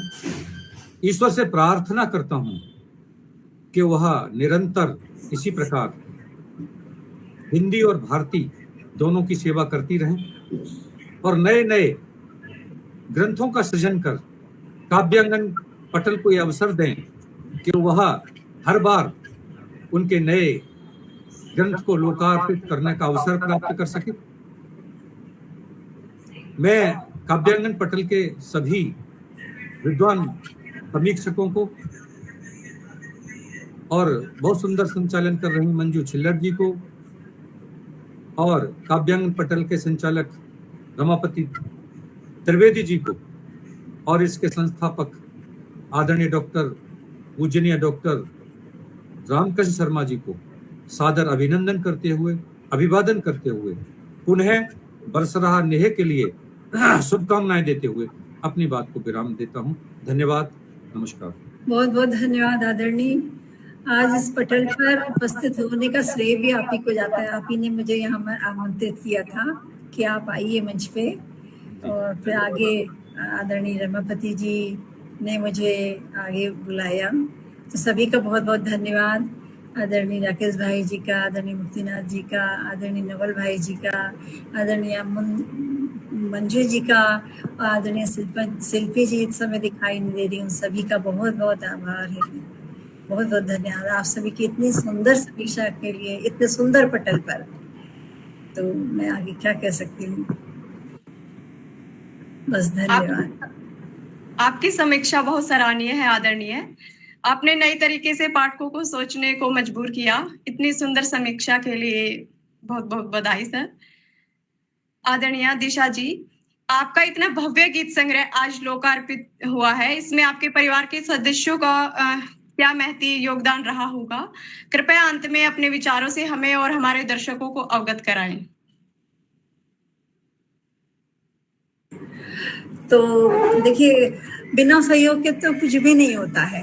अभी मैं यहाँ पर बैठी हूँ, ये भी परिवार का सहयोग ही है। अभी जैसे बेटे ने टेक्निकल जितना भी होता नहीं आता, ये बेटे ने किया। ये जो पुस्तक है, इसका जो कवर पेज है, ये मेरी बेटी और दामाद ने ही डिजाइन किया था, उन्होंने ये बनाया है। मेरे हस्बैंड ने शुरू से लेकर आज तक मैं इनको परेशान करती रही, भाई मेरी ये छपवा, ये क्या कहते हैं, फोटो कॉपी करा दो, ये कर दो। या वो शांत बैठे हैं यहाँ पे, मैं कार्यक्रम दे रही हूँ, ये भी उन्हीं का हाथ है। अब वो बात दूसरी है कि देखिए, बहुत से लोग साहित्य से नहीं जुड़े होते हैं, तो उनको उतना इंटरेस्ट नहीं होता, लेकिन अगर वो सहयोग कर रहे हैं किसी भी तरह से, तो ये बहुत बड़ा सहयोग है। अगर हम लिख पा रहे हैं तो बिना घर वालों के सहयोग के तो हो ही नहीं सकता है। तो सभी का धन्यवाद है। जो अच्छे बुरे लोग या जो भी, कभी मुझे पहले शुरुआत में तो होता है कि बहुत सारा चीजें, आदमी जब इमोशनल होता है, नेगेटिव सोचता है, सकारात्मक आते आते भी वक्त लगता है। पहले व्यक्ति नकारात्मक होता है तो चीजें ज्यादा बुरी लगती हैं, बातें भी बुरी लगती हैं, लेकिन एक समय के बाद सब पता चलता है कि वो भी एक हमारा सहयोग था। अगर हमारी सोच बदली है तो उस समय भी बदली है, तो हर चीज सहयोग कर रही है। तो हम उससे परेशान ना हो, हमारे आसपास जो कुछ भी है वो सब सहयोगी हैं, जितने भी हैं हमारे घर में, आसपास में, पड़ोस में। आप लोग, हम आपके काव्यांगन से जुड़े तो हर जना सहयोगी है। तो सबका धन्यवाद है, सब लोगों का धन्यवाद है। और मैं क्या कह सकती हूँ। बहुत सुंदर आदरणीय। हमें बहुत प्रसन्नता है कि आज काव्य गंगा ग्रंथ विमोचन में श्रीमती भारती उपाध्याय दिशा जी द्वारा रचित काव्य ग्रंथ, जो कि अप्रीतम अद्भुत कविताओं का अनूठा काव्य संग्रह है, का लोकार्पण संपन्न हुआ। आप इसी प्रकार प्रेम और श्रृंगार को सार्थक करती हुई, मानवीय संवेदनाओं और मूल्यों को उभारती हुई सुंदर रचनाओं का सृजन करते रहें। मैं हमारे सभी दर्शकों, काव्यांगन पटल के सभी सदस्यों और उपस्थित अतिथि मंडल की ओर से आपके उज्जवल साहित्यिक जीवन की कामना करती हूँ। काव्य गंगा में काव्य ग्रंथ लोकार्पण का यह कार्यक्रम निरंतर चलता रहेगा। आपकी आस्था, आपका विश्वास हमारे ऊपर ऐसे ही बना रहेगा। इस विश्वास के साथ आपको आमंत्रित करते हैं। आशा करते हैं अगली बार आपकी पुस्तक के विमोचन के लिए एक बार फिर एकत्रित होंगी। नमस्ते। बहुत बहुत धन्यवाद, आप सभी का बहुत बहुत धन्यवाद। बहुत